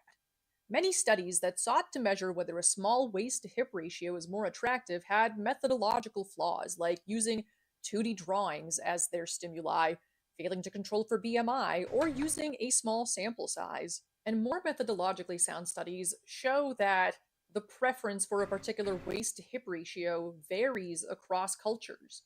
In a 2008 study conducted by Swami et al., the researchers found that BMI was the primary determinant of a woman's physical attractiveness among Greek and British men, but waist-to-hip ratio was only a significant predictor of attractiveness for the Greek, but not the British group. A 1998 study by Yu and Shepard also failed to find an effect of the waist-to-hip ratio on attractiveness among the Matsijenka, an indigenous people primarily living in the Andes and the Amazon basin jungle regions in Peru. There's been studies finding that some cultures prefer heavier women with low waist-to-hip ratios, heavier women with high waist-to-hip ratios, thin women with any waist-to-hip ratio, thin women with a high waist-to-hip ratio. Pretty much any permutation of BMI and waist-to-hip ratio is considered attractive somewhere. A high waist-to-hip ratio is typically associated with higher levels of testosterone and cortisol, which are generally associated with higher strength and stamina, which is, in some cases, desirable in a partner. Well, perhaps since BMI was a primary determinant in one study, there's some universal BMI standard of attractiveness, except there isn't. In cultures where food is scarce and only well-off people, and particularly the ruling class, have consistent enough access to food to maintain a higher body fat percentage, having more body fat is seen as desirable.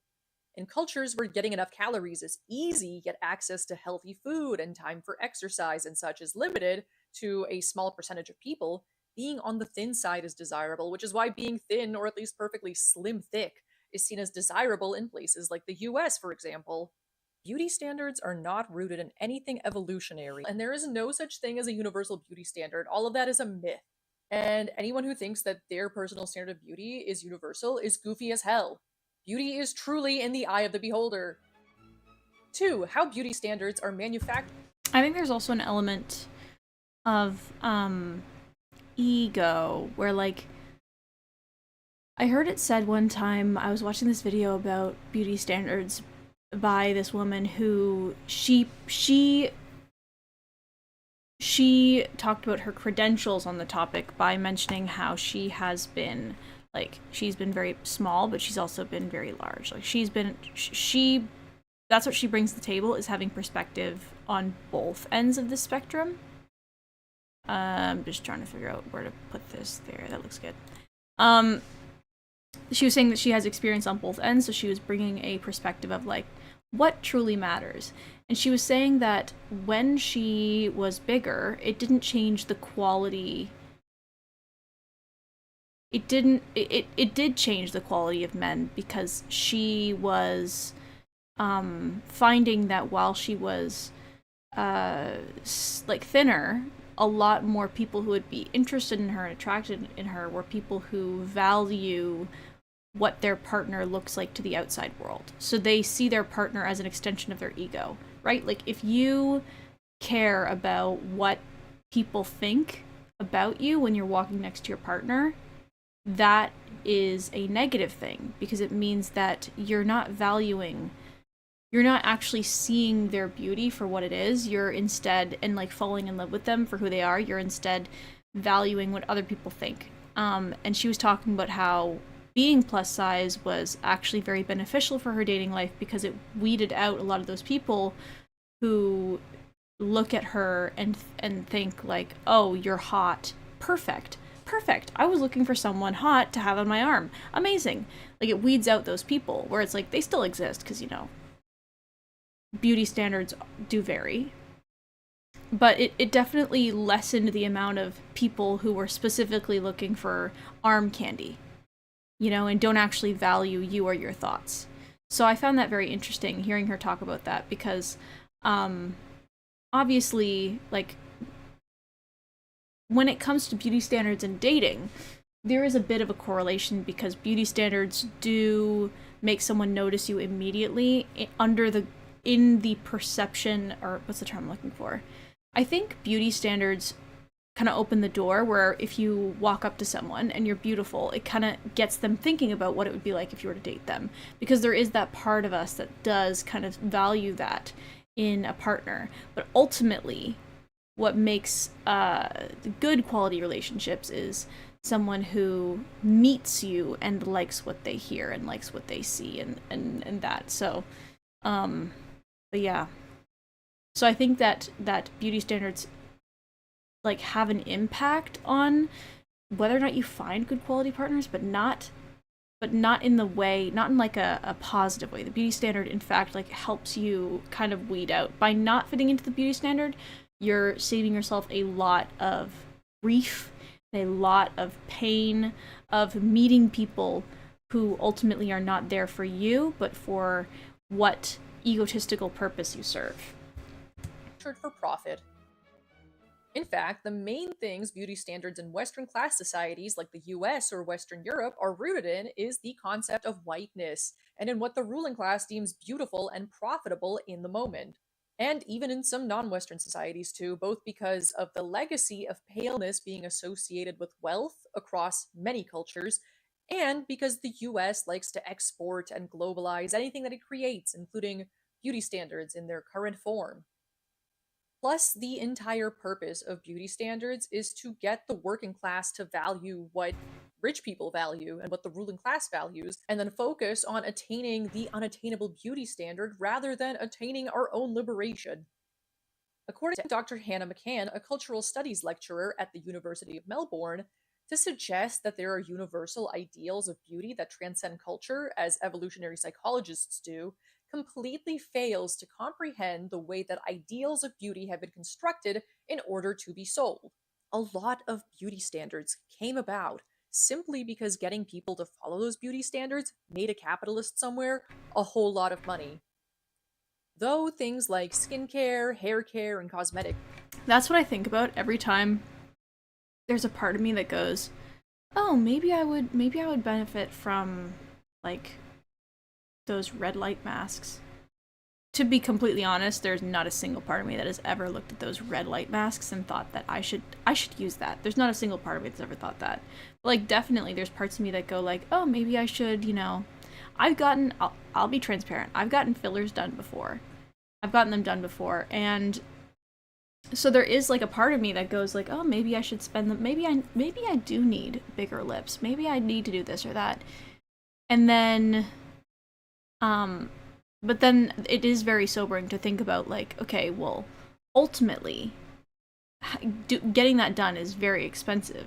So knowing that, like, my egotistical drive to be beautiful is lining someone's pockets and they're profiting off of my insecurity does make me stop and relax a little bit on myself, where I go, actually, you know what, I guess it's not that deep.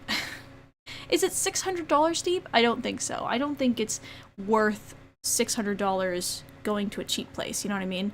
In my situation, $400 in cash. I don't want to talk about it. Were always a thing across many cultures. Capitalists attempt to capitalize off of those things by creating new insecurities in people and then selling products to fix those newly invented insecurities. When the creator of L'Oreal, Eugene Schuler, introduced the brand's shampoo. And I wanted to say, this is not just, I'm gonna pause this video so much because, like, honestly, there's just so much I have to say. Like, I see the whole, like, incel thing where they, idealize certain beauty standards, and to me it just seems like a repackaged version of what they've been doing to women, like, for so many years, where, like, men are talking about, like, having a strong jawline and, like, chewing on something to make your jawline stronger, and, like, you know, using whatever it is that they put in their hair to stop their hairline from going away, going to Turkey to get these hair implants, you know, taking steroids to get bigger muscles. And it's like, this is just the other end of the beauty standard now for men, where people are getting sucked into it, and they're now only able to see their negatives. And I think they're now, like, really starting to commonly feel the same issues that us women have been feeling for so long. And I think men also dealt with these issues for a long time, but I think that not nearly to the degree that women have historically until recently. Now it feels like there is more of a fair comparison because now capitalists are able to realize that their market is much bigger than they originally thought. And I think that there was still ways like cologne, you know, tailoring, things that, but I think a lot of these things historically have been guised in professionalism, that so that they were able to kind of get away with it, but now they're much more obvious, where it's like, you're unattractive. Men didn't used to really super value that, not at least not to the same way that women, where it's like our whole value, but there is a surge of men that now feel that their value is inherently tied in their attractiveness. And I think that that it's just a repackaged version of what we've been doing, but now there's, like, capitalists have realized there's this whole new market, and they're absolutely abusing it. Who, in 1938, he also aimed to set a new standard for how frequently one should wash their hair. There are 43 million people in France. Let's imagine that those 43 million people wash their hair once a week. We would sell 20 times the number of units that we sell at the moment. He also said that the best way to market to people was to tell people they're disgusting, they don't smell good, and they're not attractive. Yep. Another example of this is that in the early 1900s, women overall didn't really care about shaving their leg or armpit hair. They were more focused on removing forearm and facial hair. In fact, it was so unusual to shave one's legs that a girl accidentally cutting herself shaving her legs made national news in 1920. Around 1915, when sleeveless Greco-Roman inspired dresses started becoming trendy, Harper's Bazaar started running ads for products meant to remove armpit hair and Zafir. I never thought he'd join me. Are we gonna hang out? I think another experience relating to body hair, like, I've always pretty much shaved everything because, like, I don't really want to get into it, but definitely societal influences, but also, like, a little bit of, like, comfort influence and stuff like that. But there was a point in time where one of my friends had said something to me where they said, are you in a good mood? And I was like, yeah, why? They were like, you missed a spot when shaving your legs. And I looked. And I don't really shave my thighs because, like, I don't need to do that. Most of my skirts are long enough, and also like my hair isn't like dark on my thighs, so I don't really care. I just don't. And so she pointed it out, and I was like, "Oh no, I don't shave my thighs." And she's like, "Oh, okay. I just noticed a difference." I was like, "Yeah, no, I don't really." And then it got me thinking, and I was like, maybe I should shave my thighs. So I started shaving my thighs, and then after like the second day of doing that, I was like, "What am I doing?" I was like, "Am I now gonna shave my thighs because one person pointed out that I have hair a little bit on like the side of my leg?" Like it's ultimately even in the universe in which I cared. Well, actually, let's be real. This is a real universe, but like even in the universe in which I care, which is the current universe, about people seeing leg hair, you can't even see my thigh hair. But like that's like if we got to a point where like we how they're talking about how you know body hair and shaving changed based on like whether or not people could see it. Like as soon as the flapper girl era entered, where you could see people's armpits, that's when they started shaving them. I think that if we got to a point where like thighs were like more visible, like maybe if the maybe if the beauty standard changed and women were like big thighs were like the new thing, then people would be shaving their thighs obsessively, because that's just how beauty standard works, and that's just how it all works. So they would be looking at their bodies and being like, you know, big thighs are a thing, but now that thighs are big and in our faces, you really shouldn't have hair on them. And then now we're shaving our thighs. You know? We're hanging out. In the 1920s, advertisers started attempting to target leg hair, and by the 40s, leg hair removal became the standard. Part of this was related to rising hemlines and nylon stocking shortages during World War I and World War II, but a large portion of the shift was likely due to these ad campaigns. Ads are just propaganda that tell you what problems you have and how the product being advertised will solve those problems. And before there were ads about leg hair removal, removing leg hair was seen as really weird. So I would guess that ads played a huge part in this shift in public opinion on leg hair removal. By 1964, 98% of American women ages 15 to 44 reported that they removed some body hair. Also, x rays were used to remove body hair for about 50 years until 1946, when people finally realized that being exposed to x rays all the time is really bad for you and can cause radiation sickness, hair loss, cataracts, and changes in skin like thickening, pigmentation changes, premature wrinkling, dermatitis, and even tissue damage so severe that it warranted amputation or excision. The use of these x rays for hair removal or acne removal purposes also led to cancer in some people, but surely they would have known the long term risks, right? Except the people selling and advertising these procedures assured customers that this was perfectly safe, painless, and would have no long term consequences other than perfectly smooth skin. Yikes. What's extra terrible and wild is that people even sued the corporations administering these x ray hair removal procedures as early as 19. I fear if I click on your stream and stay, I will not want to leave. Haha, I'm new here, but I really like your streams. Oh, thank you so much. I think I remember you from yesterday. I definitely recognize your username, but welcome. Yeah, I feel like I'm just getting into the groove of like what I really like to talk about and just exploring concepts that are like just really deeply passionate to me. And there's something about like beauty standards that I love to talk about, because I feel like I have a level of detachment where like, yes, I'm still a victim. Yes, I still do my makeup pretty much every day, and I have a better day when I'm wearing makeup. Like that is I'm still victim to beauty standards, but there is like a part of me that is open to not caring. Like there's a part of me that understands the pressures and the monetization and all of that, and thinks critically before I do something. But when I was younger, absolutely not. Like when I was younger, I was like, yeah, inject whatever the hell into my face that you need to do in order to make me beautiful. Like I didn't give a fuck. But now that I'm older and I'm able to sort of look back on it, I'm able to detach myself. Yeah, I really like what you watch on stream, Dr. K Beauty Standards. Yeah, thanks so much. I should probably change the title because I'm now not looking at Dr. K, but I just love, I feel like, and I talk about this sometimes, where like I want to be, and we talked about this yesterday with intrinsic motivation, and I've been thinking about it, but like I am not intrinsically motivated to like watch politics. It's a little bit at least not in the like news traditional sense, because it's just not something that I gravitate towards. It's more of a moral obligation or an external motivator. So it's not something that comes very naturally to me. But I still want to talk about something that's important. I still want to talk about something that I care about, that I think I know a lot about and have experience in. So that's why I've kind of gravitated towards Dr. K and this as well, whatever you call all of this. But like lifestyle,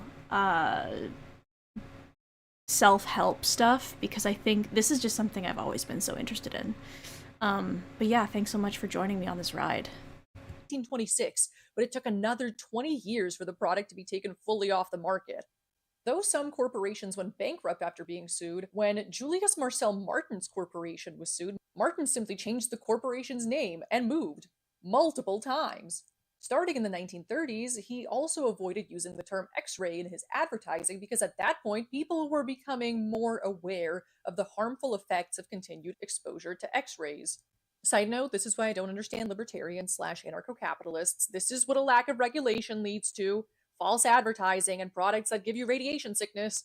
We already know this. I don't know why they think that having a profit motive with no regulation would work well for anyone other than the capitalists, which most anarcho-capitalists slash libertarians are not, since they don't own any productive property anyway. That's most people. Anyway, sometimes the drive to look beautiful, i.e., rich, is so strong that some people will use products or undergo procedures that they know can cause possible harm just because they believe that the benefit of beauty outweighs the health risk posed by these things, as was the case with X-ray hair removal after more and more people started getting complications from the procedure.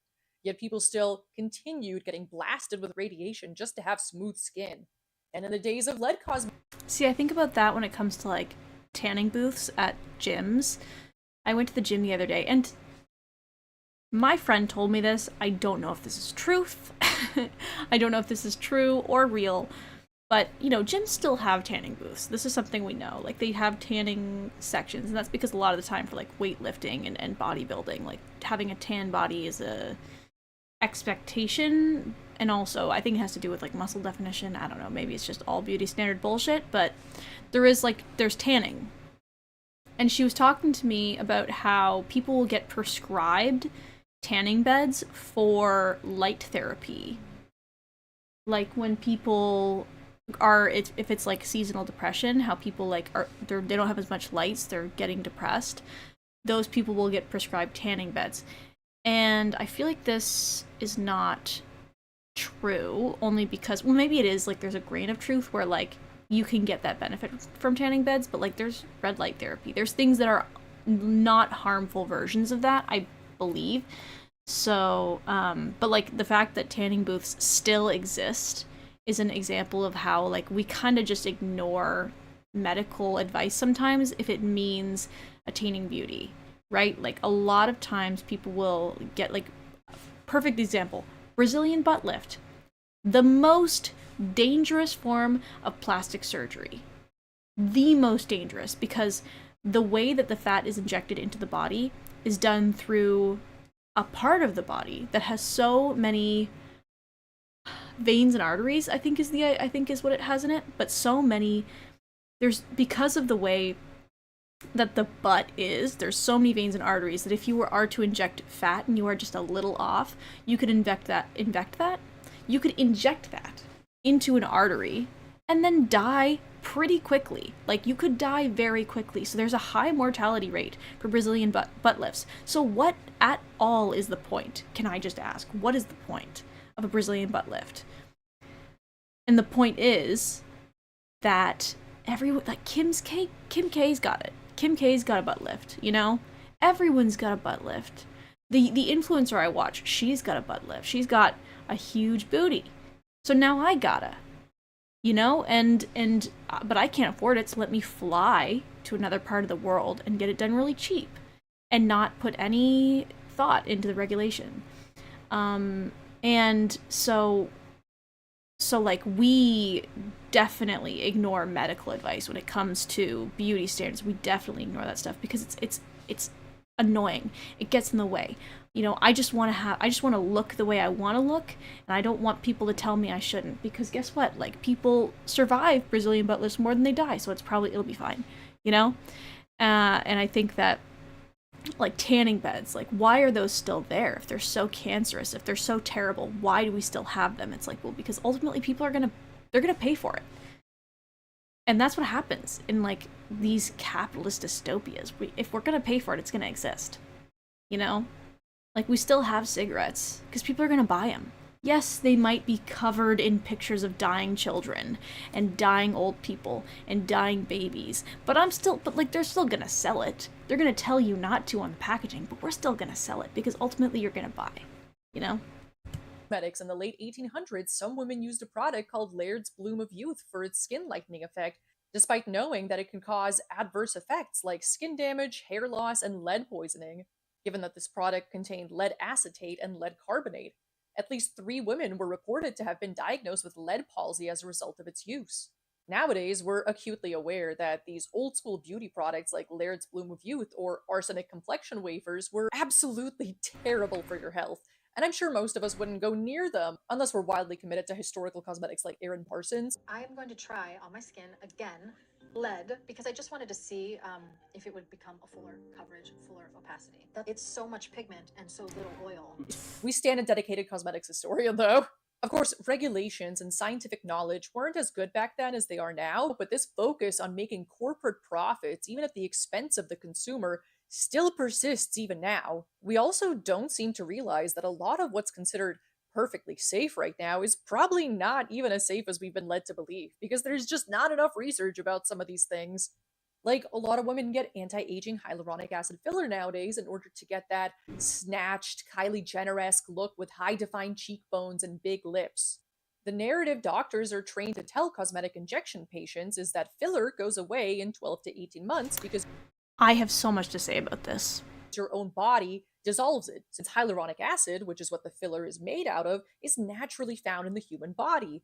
And if it doesn't go away, or you're not happy with it, you can just dissolve it with hyaluronidase. Except filler has actually been found to remain in the body for up to 10 or more years. Yep. We've all been led to believe. I have so much to say about this, because so I personally have gotten fillers done. Actually, I'll be a little toxic and I'll point them out. So I've gotten fillers done before. I've gotten my lips done twice. I've got my chin done once. And that was 4 years ago that I did that. And within the proximity of like 6 months of each other. So one of the biggest misconceptions is that it goes away. It does not, because it's been 4 years and I can still see it. And I was not, like, I'm ultimately happy with how it turned out because it's so natural and it's just so ingrained with who I am right now that I feel like I am the rare case where I did it, I'm happy, and I stopped. Most people either do it and they're not happy, or they do it, they're happy, and they keep going until they're unhappy.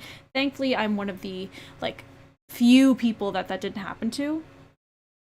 And I won't even say that, like, I've overcome it. Like, there's definitely room for me to do that in the future. It's possible. I'm not going to write that off, but people always ask me, or they always say, like, I'll talk about my fillers, and they'll be like, oh, how long ago did you get them done? I'll say, like, 3 years ago, 4 years ago. And they'll be like, oh, then you don't have fillers anymore. I'm like, no, you're wrong. And it pisses me off that people think that it goes away. It doesn't. Even when you get your fillers dissolved, it doesn't even all go away then. And it's such a painful, awful process. Your skin stretches. That's permanent. That's pretty much permanent. Your face will always change permanently, even if it's considered like a semi-permanent form of modification. It is permanent.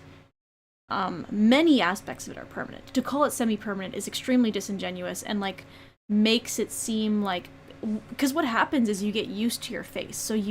So for example, like, I kind of look at my face and it's like, I don't see fillers. But if you look at how my face looked like before, there's a difference. So anyways, this always pissed me off because you really gotta know. And this is something, I had done so much research before getting it done. I had done so much research because I didn't want to do a procedure that would go away and make me feel like I'm missing something. So I was like, if I got fillers done, will they go away? And that's when I learned, no, they won't. In fact, it is kind of a permanent version. Because what happens, because obviously I don't look the same, but what happens is they deteriorate. So part of it does go away. Part of it gets smaller and gets crushed and gets condensed. But like, it's still there. It's still like in your face.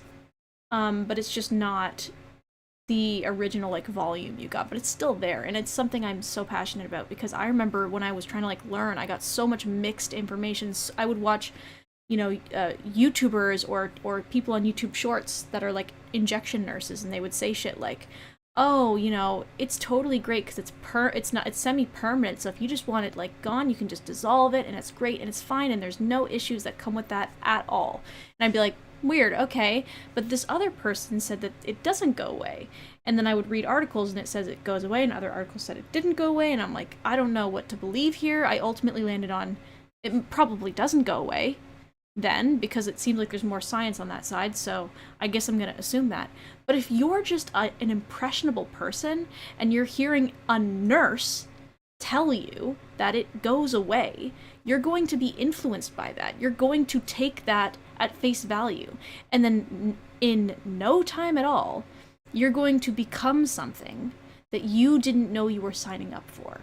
You didn't know you were signing up for a permanent change. And that is so... I could go on because it is so, so deceptive.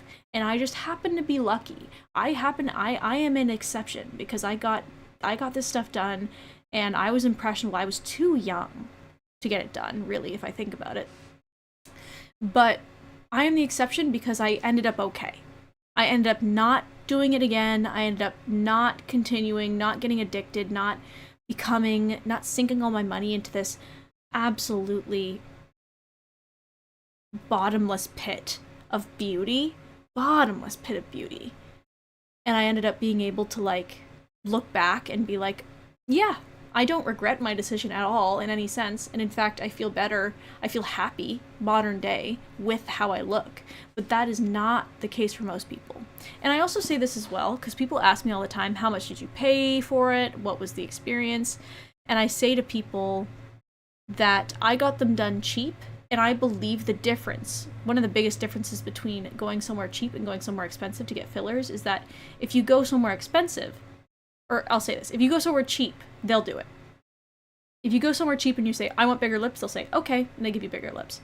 If you go somewhere expensive, they'll say to you, I don't think you need bigger lips. They'll say, I think you need a bigger chin. And you'll go, what do you mean by that? And they'll go, well, what you're seeing, you think you have small lips, but really it's just that your chin is so far back that your lips like look smaller in comparison to the rest of your face. But if you bring your chin forward, you're going to feel like your appearance is more harmonious. Now, this is still like toxic as shit and not necessary, but I do believe this is like one of the biggest differences between if you were to pay like a lot of money to get a procedure done versus like not very much, is that the quality of the doctor, what the doctor will tell you and reveal to you is so different. Like a cheap place, they'll be like, yep, blow up doll lips, there you go. And then you look in the mirror and you're like, something's still wrong. I guess I should get more filler. Versus if you go to like a doctor, they'll cut you off. They'll say, look, girl, I want to help you. I want you to feel good about yourself. But they'll say to you, like, I don't think you should do it anymore. They might even cut you off. They might say, you know what? You're done. They might say, you've gone too far. I can see it. You can't see it, but you're done. And that's what a good like place would do. But a cheap place, they'll be like, yeah, no problem, girl. That'll be $600. If you pay in cash, you don't have to pay tax. Anyways, I could go on and on about that because I do feel very passionately about it. I'm gonna go to the washroom. From 6 to 18 months. However, in January 2021, Dr. Mogan Master published an article in the Plastic and Reconstructive Journal about filler longevity that showed fillers may last a lot longer than we commonly believe. Using MRI scans, he found that of 10 patients who had filler more than 2 years ago, all 10 showed persistence of the filler longer than 2 years, including one lasting 12 years. It doesn't go away, it just migrates, which I think kind of defeats the purpose of filler.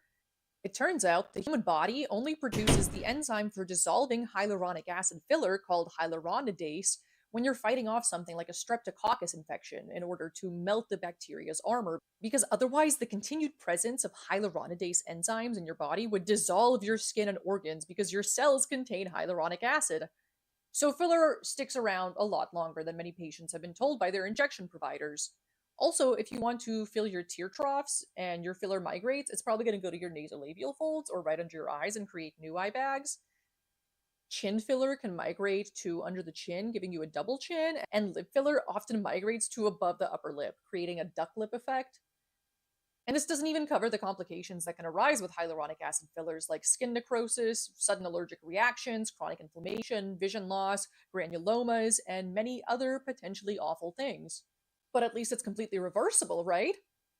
Hyaluronidase is used off-label to dissolve hyaluronic acid filler, and though it's supposed to magically not dissolve your own personal hyaluronic acid that's in your body, some patients who received hyaluronidase injections have reported skin laxity and sagging after, and indents. There's a ton of real self-reviews discussing how hyaluronidase completely ruined their faces.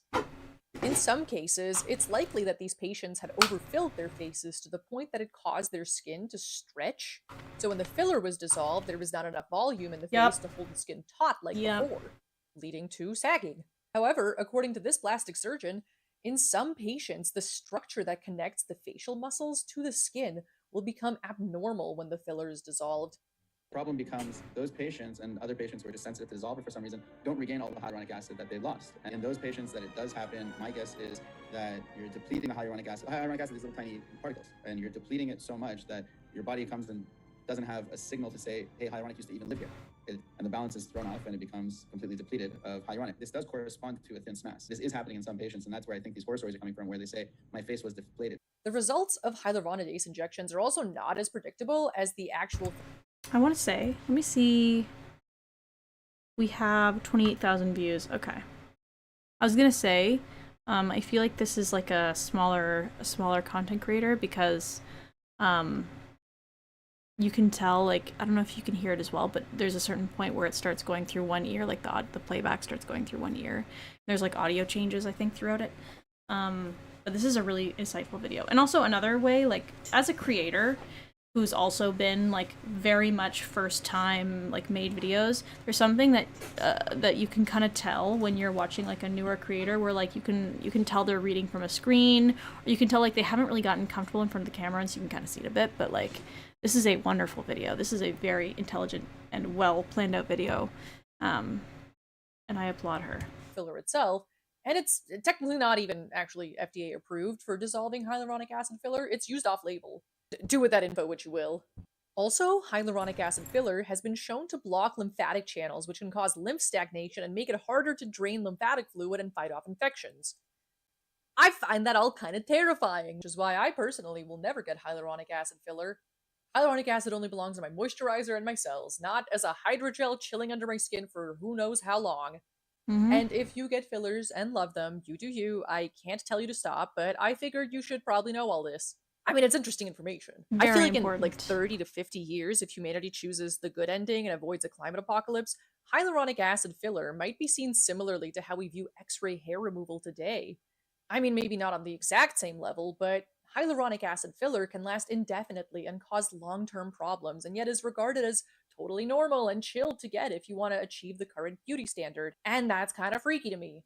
But I'm sure it's very profitable for the people administering those injections, or at least the ones who own the clinic where those injections are administered.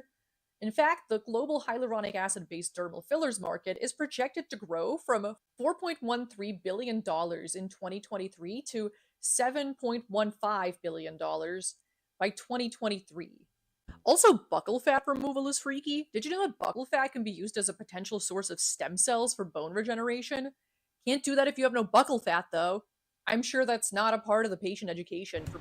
But I'm sure she'll get into this, but like buccal fat removal is also permanent. Like fully permanent. It's not like a BBL where you can like get it reversed, or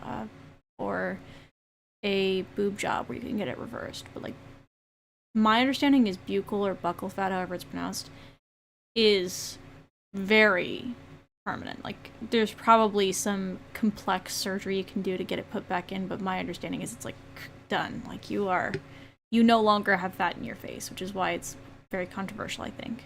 People who undergo buccal fat removal. But anyway, wow, capitalists sure do love making money off of our insecurities with no regard for the long-term effects that their products have on people and their health. 3. Why do people still follow beauty standards?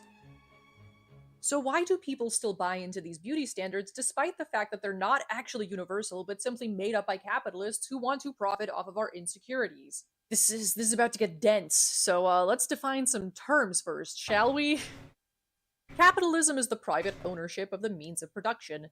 This means that private individuals own the facilities, land, factories, raw materials, and so on required to perform labor, and we, the working class, sell our labor to these capitalists for a wage. The capitalists want to make as much money and profit as possible from the labor of the working class while paying the working class as little as possible, while the working class wants to work as little as possible for as much pay as possible so we can live comfortable lives, do what we enjoy, and spend time with our friends and families instead of spending all our time working for a capitalist who is getting rich simply because they own stuff.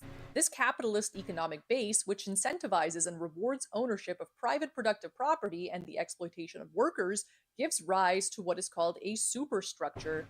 Basically, the ideology, culture, values, laws, philosophies, and so on within a society that aren't directly related to production. The relationship between the two is cyclical, with the economic base shaping and maintaining the superstructure, and the superstructure maintaining and shaping the base. The fact that capitalists are rewarded for making as much money as possible, no matter the human or environmental cost, creates and reinforces an ideology and a value system that frames what these capitalists are doing as moral, valuable, and acceptable. As a result, under capitalism, we are taught from birth by the culture, media, laws, education system, and everything else around us that's a part of the ideological superstructure that it is aspirational to become a capitalist, because to be rich is to be successful and therefore moral. The idea that being financially successful equates to being a moral hard worker also leads to the narrative that those who are part of the ruling class deserve their wealth, thus reinforcing the mythos of capitalism further. The capitalist ruling class also has a vested interest in making us spend money on their products and services and will do whatever they can to make a profit, even if it harms people. Doing so means they often don't always research or fully disclose the side effects of their products, and sometimes even cover those up, like Exxon, who knew about climate change 11 years before it became a public issue and spent millions of dollars to cover it up. This applies to the beauty and cosmetics industry too, although the harm they cause isn't primarily environmental, but more mental, and sometimes physical, like with x-rays for hair removal and lead cosmetics. The capitalist economic base incentivizes and rewards ownership of private productive property as a way of building wealth, so the capitalists of the beauty industry who set these beauty standards are financially rewarded, as we discussed earlier. If you convince people they're greasy and stinky so they'll wash their hair more often, bam, you have way more money than ever before. If you convince people that aging has given them volume loss on their cheekbones that makes them look hideous, so they need filler, bam, more money. You convince people that x-rays are safe for hair removal, or even completely omit that you're using x-rays for that purpose, and bam, more money. Are those things maybe unethical? Yeah, but they're profitable, and under capitalism, profit is all that matters. Plus, there's usually no major material consequences to doing those things, and if there are, you can just file for bankruptcy, like the sellers of x-rays as a form of hair removal did.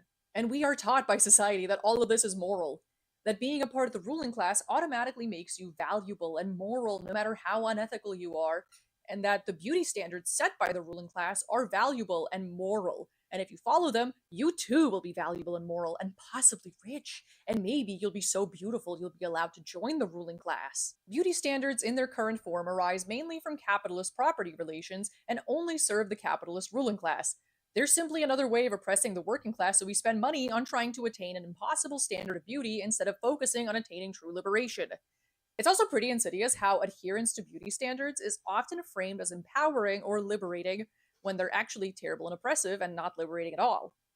The only way we can attain liberation is by ending capitalism and creating a new system that works for all of us, not by getting lip filler or a boob job or whatever. I mean, if you want to do those things despite knowing the risks, you do you. I can't tell you what to do, and I believe in bodily autonomy. 4. Conclusion. I hope this makes you ponder why we care so much about what rich people and capitalists value instead of establishing our own value system that relies on following our own inner authority that we all have.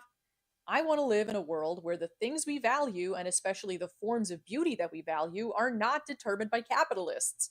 I personally want to live in a world where we understand that beauty is in the eye of the beholder and we all feel free to express ourselves, beautify ourselves, and adorn our bodies in a way that we as an individual deem beautiful without adhering to some arbitrary standard meant to sell and profit off of products and services. Beauty is not the problem. Wanting to be beautiful is not the problem. Capitalists manufacturing insecurities within us and profiting off of our attempts to rid ourselves of these insecurities is the problem. And it gives pretty much everyone body dysmorphia in the process. I mean, look at all these birds! Beautiful! Look at all these plants! Beautiful! Look at this cat! Beautiful. There's so many different ways to embody beauty, and it's the same for human beings. There's no single way to be beautiful. It's up to each individual to decide what beauty means to them and for them and create that beauty however they see fit. As long as it doesn't harm anyone, obviously. Like, probably don't bathe in the blood of virgins. I mean, it probably won't even be effective. Just like use tretinoin and sunscreen and do myofascial facial massage, and you'll probably be good. I know I won't fix beauty standards or capitalism with one YouTube video, though I'd like to be that powerful, but if at least a few people start questioning and divesting from the desire to adhere to beauty standards and appear rich, that'd be pretty cool in my book.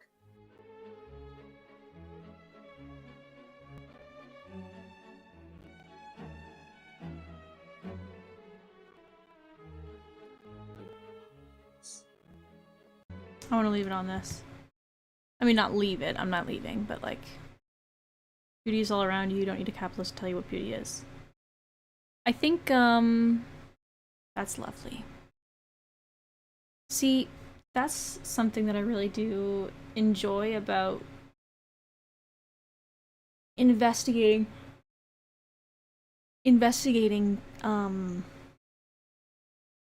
like the motivations and desires around beauty standards and stuff like that, is that it's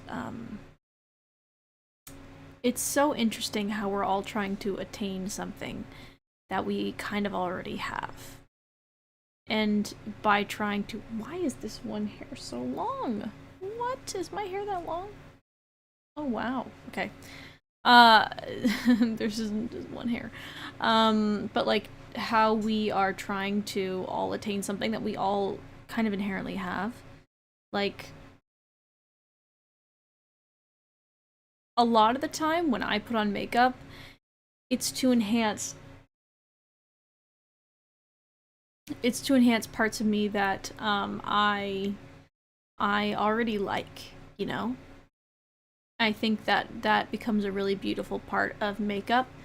For example, like, I kind of accidentally rubbed off one of my sides. Actually, I'm gonna do it to the other side so it's even.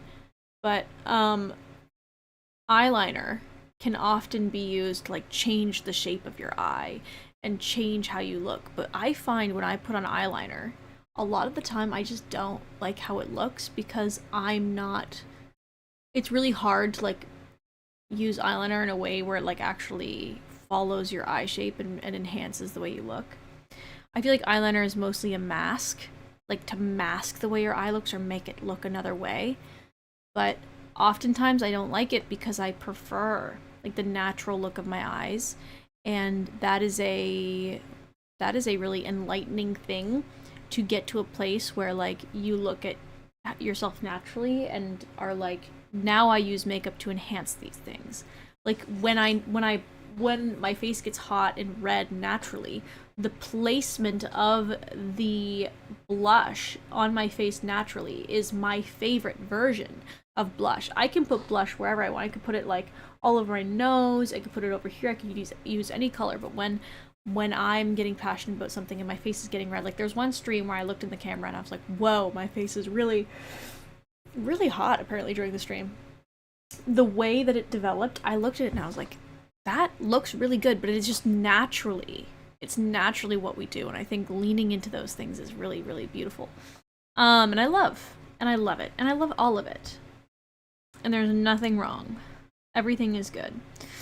All right, I want to do one more and then we're gonna disappear into nothingness. I will become the what is the philosophy? The cat in the box philosophy, where is it a cat where it's like the cat is both dead and alive because you don't know. Because you don't know, the cat exists as both dead and alive. Maybe I'm making something up. But anyways, I think that was revolutionary thought. Yeah, that was revolutionary thought, but spelled T-H-O-T. No, T-H-0-T. Revolutionary thought. Am I the only person who still uses the term thought? T-H-O-T, modern day? I do. And I someone like referred to it as like old slang. But I still use it.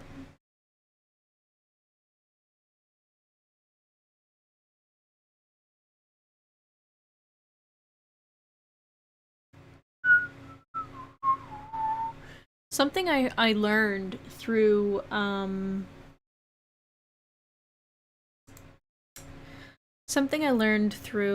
my schooling.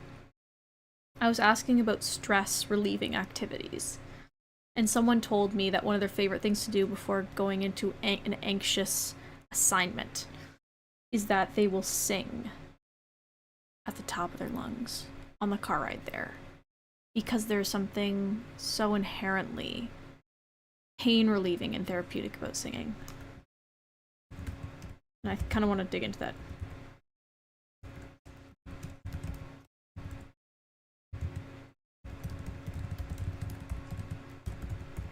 See if I can find something on that on the internet.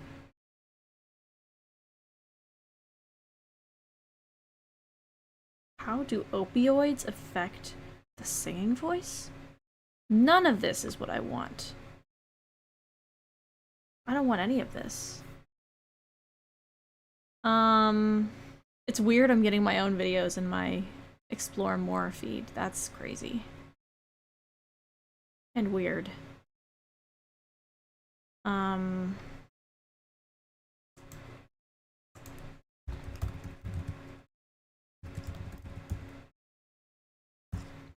Here. This has got to be something.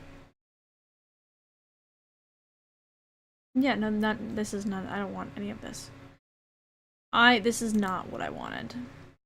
Unfortunately, there's no YouTube videos that are immediately providing me the thing I'm looking for, so...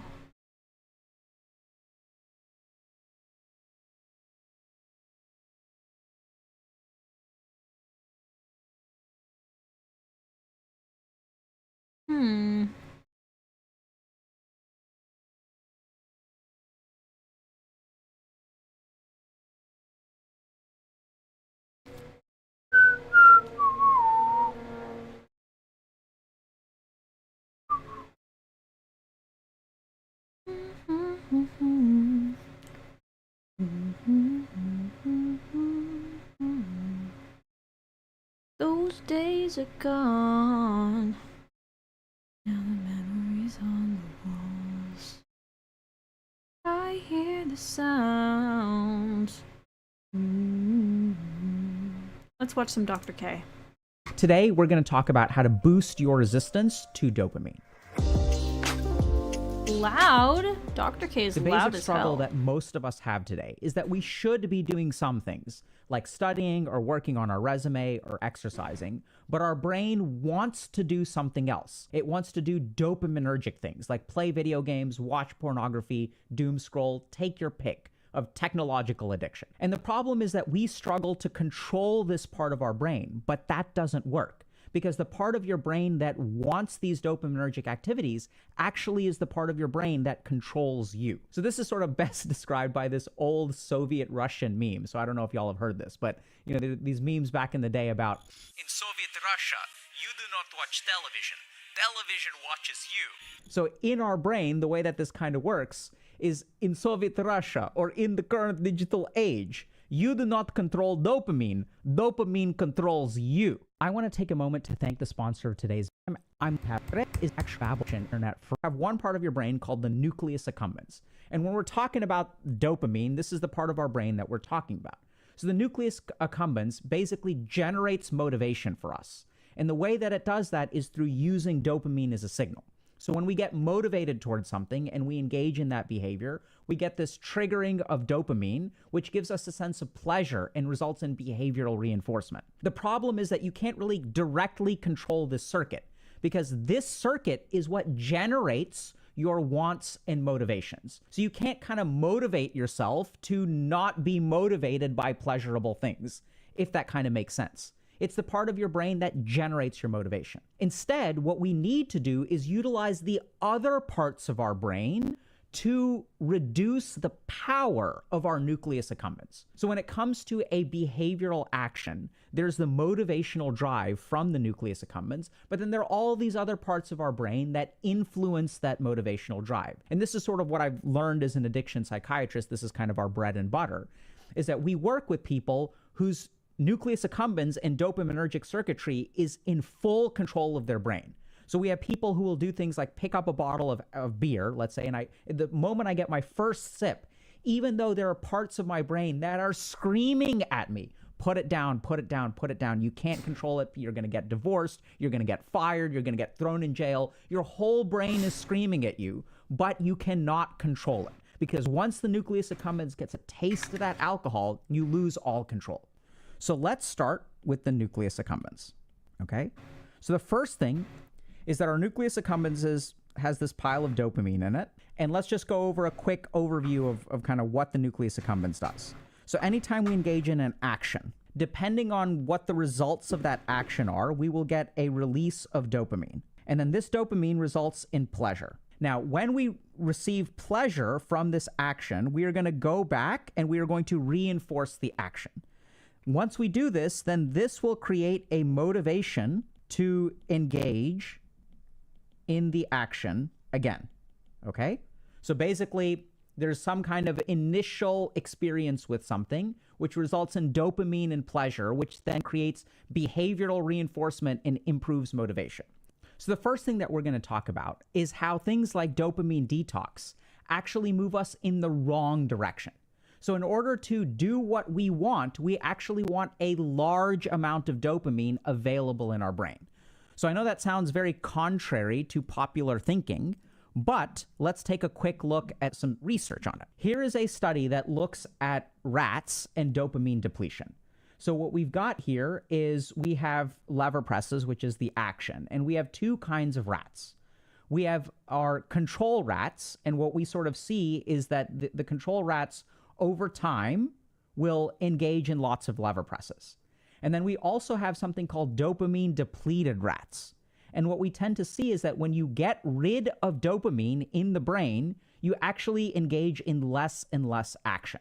So the nucleus accumbens dopamine in regulation of effort in food-seeking behavior. Implications for studies of natural motivation, psychiatry, and drug abuse. Now here's the sentence that we're going to focus on. Accumbens dopamine, that's DA, may be important for enabling rats to overcome behavioral constraints such as work-related response costs, and may be critical for behavioral organization and conditioning processes that enable animals to engage in vigorous responses, such as barrier climbing or emit large numbers of responses. Okay, so this is kind of complicated, but let me explain what this means. This basically says the more dopamine we have, the easier it is to engage in something called sustained effort. Now, this may sound kind of weird, but let's understand this, okay? If you look at our body, this is what happens. We wake up and we've got a ton of dopamine. And then our body has this system called homeostasis. And so what this means is if we engage in some kind of action, right? So let's take an action. And we've got a ton of dopamine. What this means is that if we engage in an action, we've got a lot of dopamine comes out because we've got a ton of it, right? So our brain is just like the way you are with your bank account, where if you've got a bunch of money, you can afford to spend some because you've got a bunch left. So after we engage in some kind of action, we lose some dopamine, but we kind of spend dopamine. And then the action, remember, the more dopamine we release, this action gets reinforced. Okay? So this is totally fine. So as we use some dopamine, that's fine. We have some left. We can take another action and we'll deplete some more dopamine, right?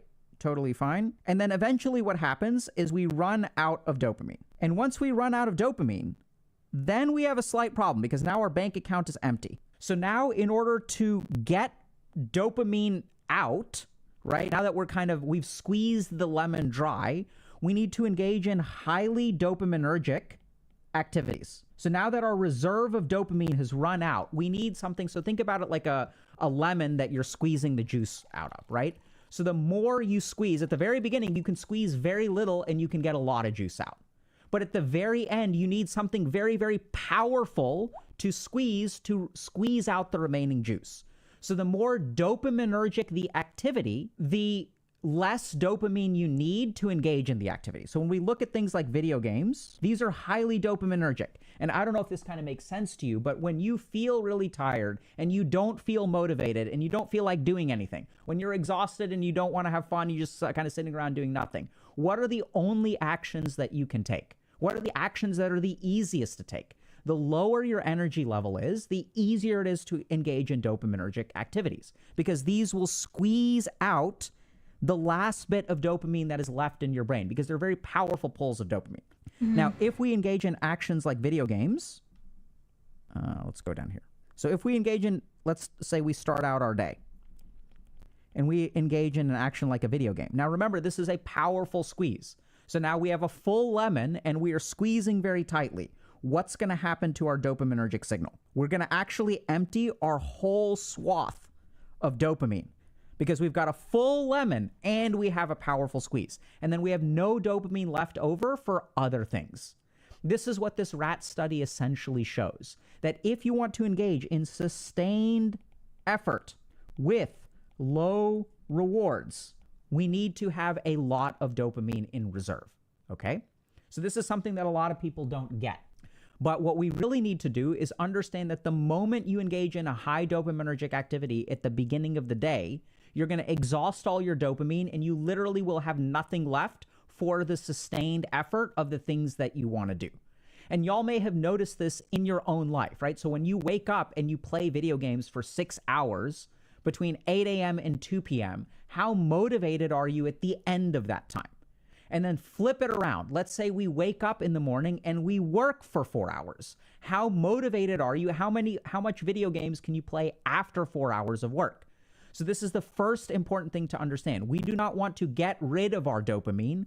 We actually want a high level of dopamine so that when we engage in low dopaminergic activities, we still get a strong dopamine response.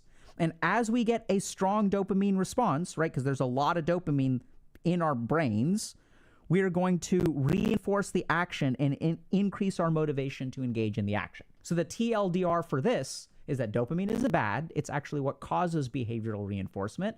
And this is why it is very important to do productive stuff first thing in the morning. So do not even pick up your phone for 1 hour after you get up. Wake up and start doing something, anything. Try to avoid technology usage, or especially the dopaminergic technology usage, for at least 4 hours, ideally, at the beginning of the day.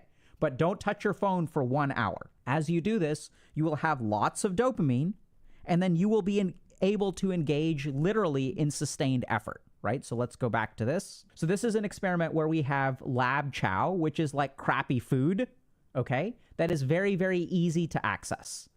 And then what the rat can do is jump up here and then end up eating this tasty chow. So this is like better chow, but requires more effort. And when we have a dopamine intact mouse, what we find is the mouse goes over here, jumps on here, and eats the tasty chow, okay? So this is harder to get. And then what happens is if we have a dopamine depleted rat, the rat is too lazy to even get the thing that is good for it that it likes more. And this is a beautiful example of what goes on in most people's lives. We know that there are things that we should end up doing, but we are too lazy to do them. And every time we do them, we're like, damn, this was really great. I'm so glad I did this. And it turns out that the reason that we can't engage in the stuff that is good for us is actually because we're depleted in dopamine. So conserve your dopamine and try to use it at the very beginning of the day in whatever productive activities you have. The cool thing is that, kind of going back to our iPad drawing, what we see is that any action, even something like cleaning your room, if we have a large reserve of dopamine, will generate dopamine and behavioral reinforcement. So let's talk about our second part of the brain, So here's the nucleus accumbens, and now we're going to talk about the amygdala and the limbic system. So this system is very important for dopamine vulnerability. So the more negative emotion we are dealing with, the more vulnerable we are to dopaminergic signals from the nucleus accumbens. So these two parts of the brain talk to each other a lot. There are a lot of connections between the nucleus accumbens and the amygdala. So if you sort of think about it, this kind of makes sense, right? The worse we feel, if I'm feeling depressed, if I'm feeling anxious, I'm more vulnerable to dopaminergic activities. Because what we know is that dopamine basically shuts off negative emotion. And negative emotion induces cravings for dopamine because we feel bad when we have negative emotions, right?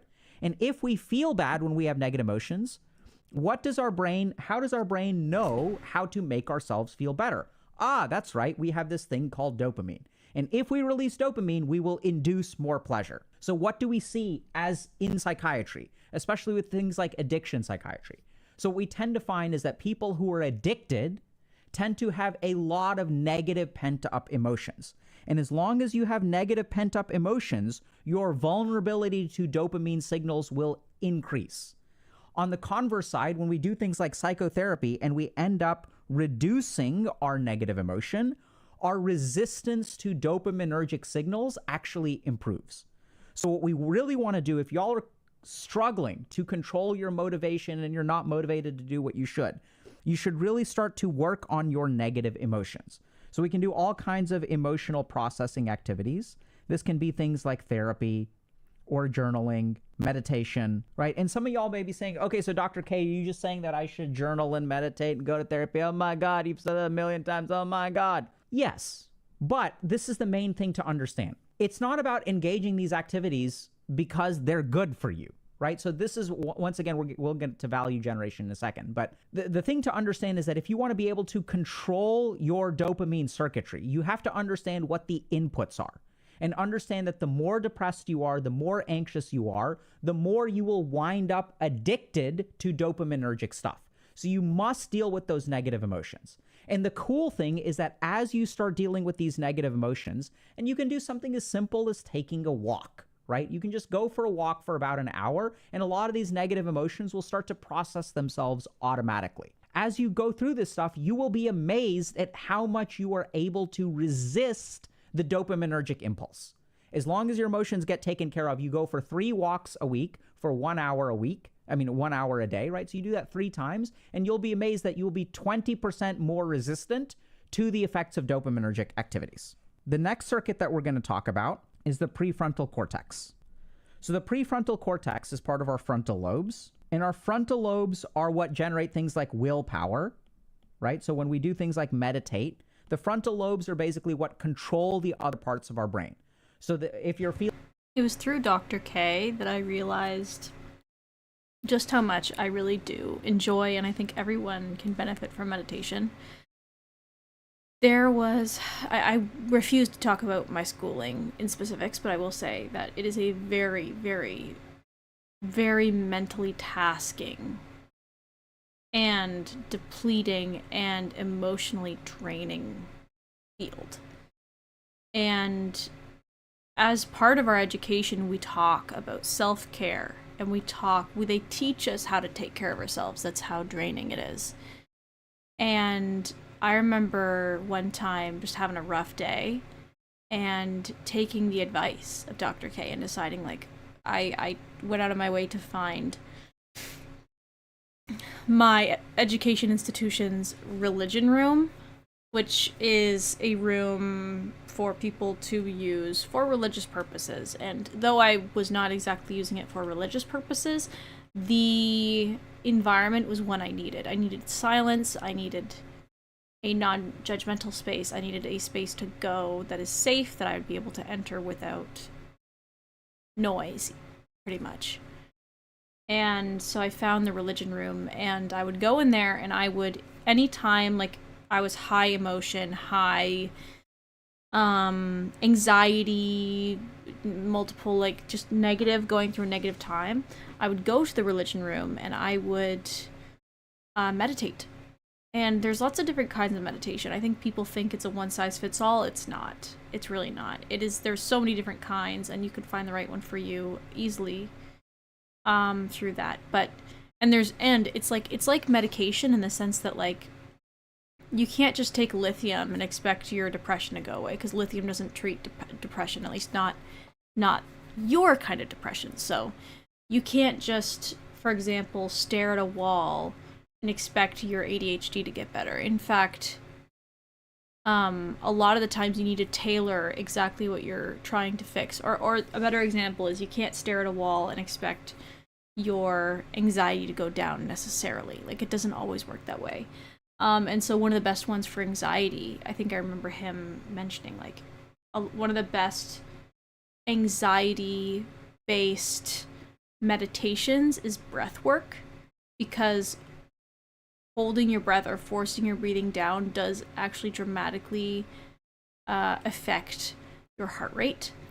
And as opposed to, like, say you wanted to be energized, you can use breath work in that same sense, where you can force yourself to breathe in a way that gets your heart pumping more, and that can help you wake up in the morning. So there's lots of different kinds of meditation, but in this specific instance, I use the breath work, where you hold your breath and you slow your oxygen intake so that you can really calm down the brain and the body. And I did this during class. I decided this is too much, and I left and I went to the religion room, calmed myself down, went back, and the benefit that had on me was immeasurable. Like, it was such a night and day comparison from before I did that to after. And Dr. K was the one who really introduced me to that, which was really awesome. But this is what I mean, when it's like Eastern medicine is like holistic, but it's also like, it fucking works, bro. Like, meditation is so important. And again, it depends on what your issues are, what kind of meditation you do, but ultimately it's just such a net positive. Like, there's one meditation that, like, there's a standard, like, eyes closed, hands like this, you're spending 30 minutes like this, but there's certain kind of meditations that aren't recommended for people if you have issues with psychosis or with, like, disassociation. So for me, or ADHD, so for me, this kind of meditation doesn't work very well, because my ADHD makes my brain wander, and I can kind of sink into my own universe, and that's not meditative. In fact, that's the opposite, where my brain is overworking, when what I need is for my brain to stop working and slow down and focus on something else. There is one that I really enjoyed, which is, it's called, actually I can't remember what it's called, but it is a candle or a fire that you stare at. And then when you close your eyes, you try to continue to see that candle in your mind. And that one is really great for, I think it was anxiety, for strengthening focus was the idea. So for ADHD, it was really good for strengthening focus, because it helps you work those muscles that allow you to focus on a task. And it's just, just meditation is such a net positive. I absolutely want to watch another video, not today because it's a bit late now, but I want to watch a video of his where he talks about the different kinds of meditation, because I did a presentation in class on meditation for this self-care assignment, because I believe it is so important, and I think the benefits are, like, truly understated. Feeling really emotional. Especially in a world that values spending money on feeling better, the free alternatives are going to be drowned out. And there's this voice in your brain that says, get it together, buddy. Let's calm down. We need to focus. Or if you're trying to study. And so your brain is like, instead of getting distracted, let's focus. That's all done by your frontal lobes. But that's hard, right? And the one thing that we're going to focus on today, we're not going to do hard things. We're going to teach you easy things to improve your resistance to dopamine. So the other thing that the prefrontal cortex does is generate value assessments. So anytime you're thinking about doing an action, your brain has some idea of what the action is worth, right? What the value of the action is. For example, when we have something like studying or gaming, each of these have a value. And now we may think that the value of studying is greater than the value of gaming. But if on a given day you choose to game or you lose control and you end up gaming instead of studying, what that literally means is that the value generated by gaming in this subconscious part of your brain, it's not intellectual. This is what it's actually observed, okay? This is some weird subconscious part. It is doing a subconscious calculation about the value of gaming versus the value of studying. And this is literally what drives our behavior, the result of the subconscious action. And this subconscious value assessment is done by the prefrontal cortex. So what we need to do is do a conscious value assessment. And there's one really, really simple way to do that. So this isn't something like, I know this, you may think, okay, like I just think about it. I know studying's better. Like I know that, like, but I just can't motivate myself. No, you don't understand. If you are motivated to not study, that means that your subconscious value judgment is going to the nucleus accumbens and telling it to game instead of study. That's literally what's happening. And there are some moments, even if you sort of think about it, right?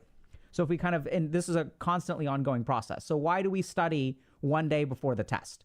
Because our subconscious value judgment is today we can game, tomorrow we can game, on day 3 we can game, on day 4 we can game. And then the subconscious value judgment changes on Thursday morning when you wake up and you have a final exam on Friday. Now the subconscious value judgment changes. And if you sort of stop and examine yourself, you'll see this.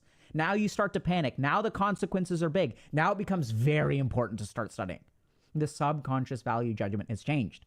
So this is what's really cool. We can take that last minute panic, we can take that last minute motivation, and we can bring it up a couple of days. We can generate that motivation earlier if we do a conscious value assessment. And there's one really simple way to start doing this. We use this a ton in addiction psychiatry. It works really well. It's called play the tape through to the end. This is what we're going to do. We're going to play the tape through to the end, okay? So what does this mean? This means that you should sit down with a piece of paper. You can't do it in your head because in your head, your mind will jump to all kinds of stuff. You have to sit down, ideally with a piece of paper. Don't use a technological device. And walk through the actions that you're going to take and what the consequences of those actions are going to be like. So if I wake up at 8 a.m. and I study, what's going to happen next? What's going to happen at 9 a.m.? What's going to happen at 10 a.m.? What's going to happen at 11 a.m.? And then how am I going to feel at 5 p.m.? And I study for at least 2 or 3 hours. Versus if I game right now, what's going to happen at 9 a.m.? What's going to happen at 10 a.m.? How am I going to feel at 5 p.m.? Your mind will tell you, oh, we'll do it later. But stop and really play the tape through to the end. Are you going to do it later? When? What's actually going to happen? And when you force your mind to slow down and you play the tape through to the end, if I start drinking today, what's actually going to happen? What do I know is going to happen? Even though this may not instantly boost your willpower, you may sort of find that at the end of this exercise, you end up gaming anyway. And that's actually okay. Because what we've done is change your subconscious thinking a little bit. Now, the price of gaming, there's a part of you that feels a little bit more guilty at the end of this exercise, right? You end up gaming anyway, but it's not quite as mindless as it used to be. You're like, holy shit, I really shouldn't do this, but okay, fine, whatever. Today is fine. So even that is a small subconscious shift. And as you play the tape through to the end over and over and over again, your value assessment will change, okay? So the next thing we're going to talk about is super fascinating, and this is the hippocampus. So the hippocampus is our memory circuit. This is where our memories live. So there's one thing that's really important to understand. When the hippocampus has a strong influence on the nucleus accumbens, but there are some things that the hippocampus loves and some things that the hippocampus hates. So this is important to remember. The hippocampus values novelty. So if something is new for you, it will actually trigger a stronger motivational impulse. So if you are trying to do something like study, or let's take the case of exercise, and it is hard for you to exercise. If you are trying to exercise instead of playing video games, and you've tried to exercise before, the hippocampus will say, hey, we've tried this before, it doesn't work well, we don't really enjoy exercise, so let's end up gaming. If you want to start exercising, the key thing that you need to do is add novelty to the mix. So if you try a different kind of exercise, let's go to Pilates, let's go to yoga, let's go to Tai Chi. Let's work out with friends. Let's do high intensity interval training. Let's join this workout group with dudes or with women or whatever. The more novelty you can add, that if you're trying to do something again, the more it will increase your motivation and trigger that sort of positive dopamine response. So if you failed at trying to do something like going to the gym to work out, I've tried going to the gym, I've tried going to the gym, going to the gym, utilize your hippocampus circuitry and just try something new. The more different it is, the easier it will be to try. And this is something that the gaming industry understands very well, right? They understand that games are old and old games are boring. And how do we encourage people to play this game again? We add new stuff, we add new stuff, we add new stuff. So novelty triggers motivation. So anything that you're trying to do, whether it's cooking, exercising, studying, whatever, try to add some novelty to the mix and it will be easier to do. The next circuit we're going to talk about is actually the opioid circuit. So this involves the mu receptor and the kappa receptor. So this is interesting because when we're all talking about dopamine, we're obsessed with dopamine, motivation, pleasure, all this kind of stuff. But remember that the whole brain works as a circuit. Things are connected, right? And it turns out that the endogenous opioids and the opioid receptors are very powerful influencers of our pleasure circuitry. And it turns out that pain and pleasure are actually very tightly linked and control one another, literally. So I'll give you all a simple example of this. Let's say that you're playing a video game and it's a stomp. So when you stomp in a video game, how fun is it? Chances are it's less fun than if the game was very, very hard, right? If I'm losing at the beginning and then my team makes a comeback, the dopamine rush I get is huge. So this is something very important to understand, that pain correlates with pleasure.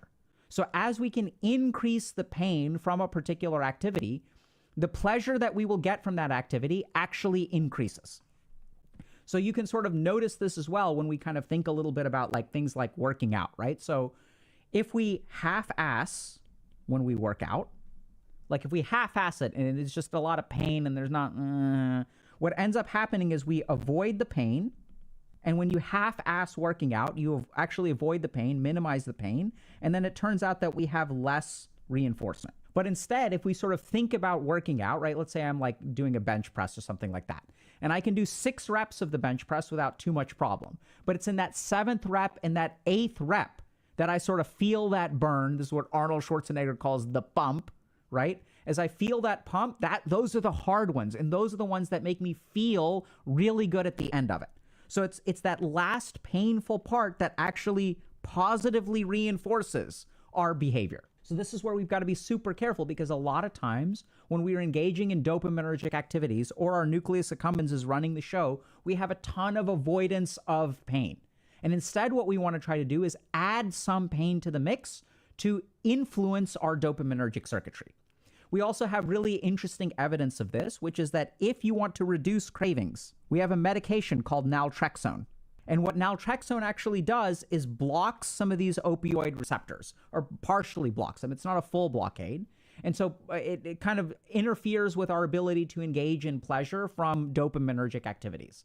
Now, I know that's not exactly what we're talking about here, but we certainly know from things like naltrexone that the opioid receptors and the opioid system and the dopaminergic system, the nucleus accumbens, are very tightly linked. So the way that we want to utilize our opioid system is, first of all, don't retreat from pain. We want the right amount of pain. We want a balance of pain. So we want something that is moderately painful or mildly painful, which will make that we can still complete. So we don't want to have pain to the point of stopping the activity, right? So if something is too painful, our brain will actually say this is not worth it. So this is where I think working out is really like perfect. And people sort of figured this out, right? They said you should do the weight that makes you feel the burn in the 7th rep, the 8th rep. The last couple reps should be painful, but you should be able to do it. And that's literally what we're kind of shooting for. So you want to add some pain to the mix, which will increase your resistance to the dopamine system. And this is something that I think people like David Goggins has turned this into a lifestyle, right? So he's somehow figured out a way to use pain to increase his motivation, is what I've heard. I've never talked to the guy.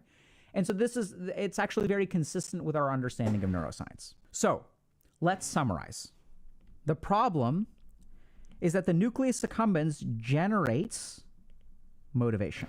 And once it generates motivation, that's what we want to do, right? This is what creates our want. Now, this is a problem, because if we have created a want, then it's very hard to control it. And our whole life is a struggle about wanting to want different things.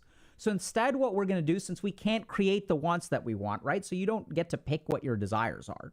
Instead, what we're going to do is utilize other circuits of the brain to weaken the strength of our nucleus accumbens, to weaken the ability of the nucleus accumbens to control our behaviors. And we're going to use other circuits of the brain.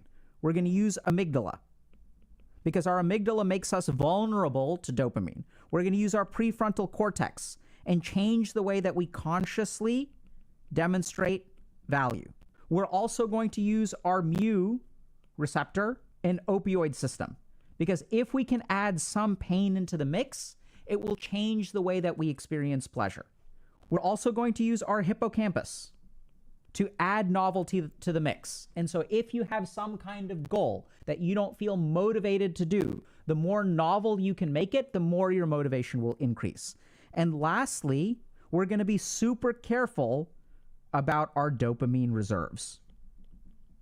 And we're going to remember that in order to exhibit sustained effort, we require dopamine. We need lots of reserves of dopamine. And the more dopamine you have, the easier it is to release a higher amount of dopamine for a less pleasurable activity. And the biggest mistake that you can make is depleting your dopamine at the beginning of the day. Because then what you need is you need something very, very dopaminergic to squeeze the remainder of the juice out. So the last thing that I want to share with y'all is that if we look at the brain, there's one very fundamental principle. One part of the brain cannot control itself. So if we sort of think about, let's say we get emotional. The part of our brain that experiences emotion can't restrain itself. We need other parts of the brain to control our emotional circuitry, right? So we'll use something like our frontal lobes, and we'll say, hey, bro, you need to calm down, or hey, girl, you need to calm down. I need to take a step back. I need to take a deep breath. That's your frontal lobes controlling your amygdala and your limbic system. So then the question becomes, how do we control our very motivational circuitry? And the problem is that we've gotten so obsessed with willpower and habits and things like that, that we've stopped looking at the inputs to our motivational circuitry. And once you understand the inputs to your motivational circuitry, what you will discover is that you can control your motivational circuitry by using these other things. So definitely give this a shot and let us know how it works for you. Oh, Dr. K. Available on Spotify. What is available? I guess maybe these talks? Wow. Okay, King. Thank you so much for that. I have officially hit hour 3. That's gonna be it for me. I feel enlightened. That last video was a bit heavy for the end of the day, so I was definitely dozing off a bit. And it heavy in the sense that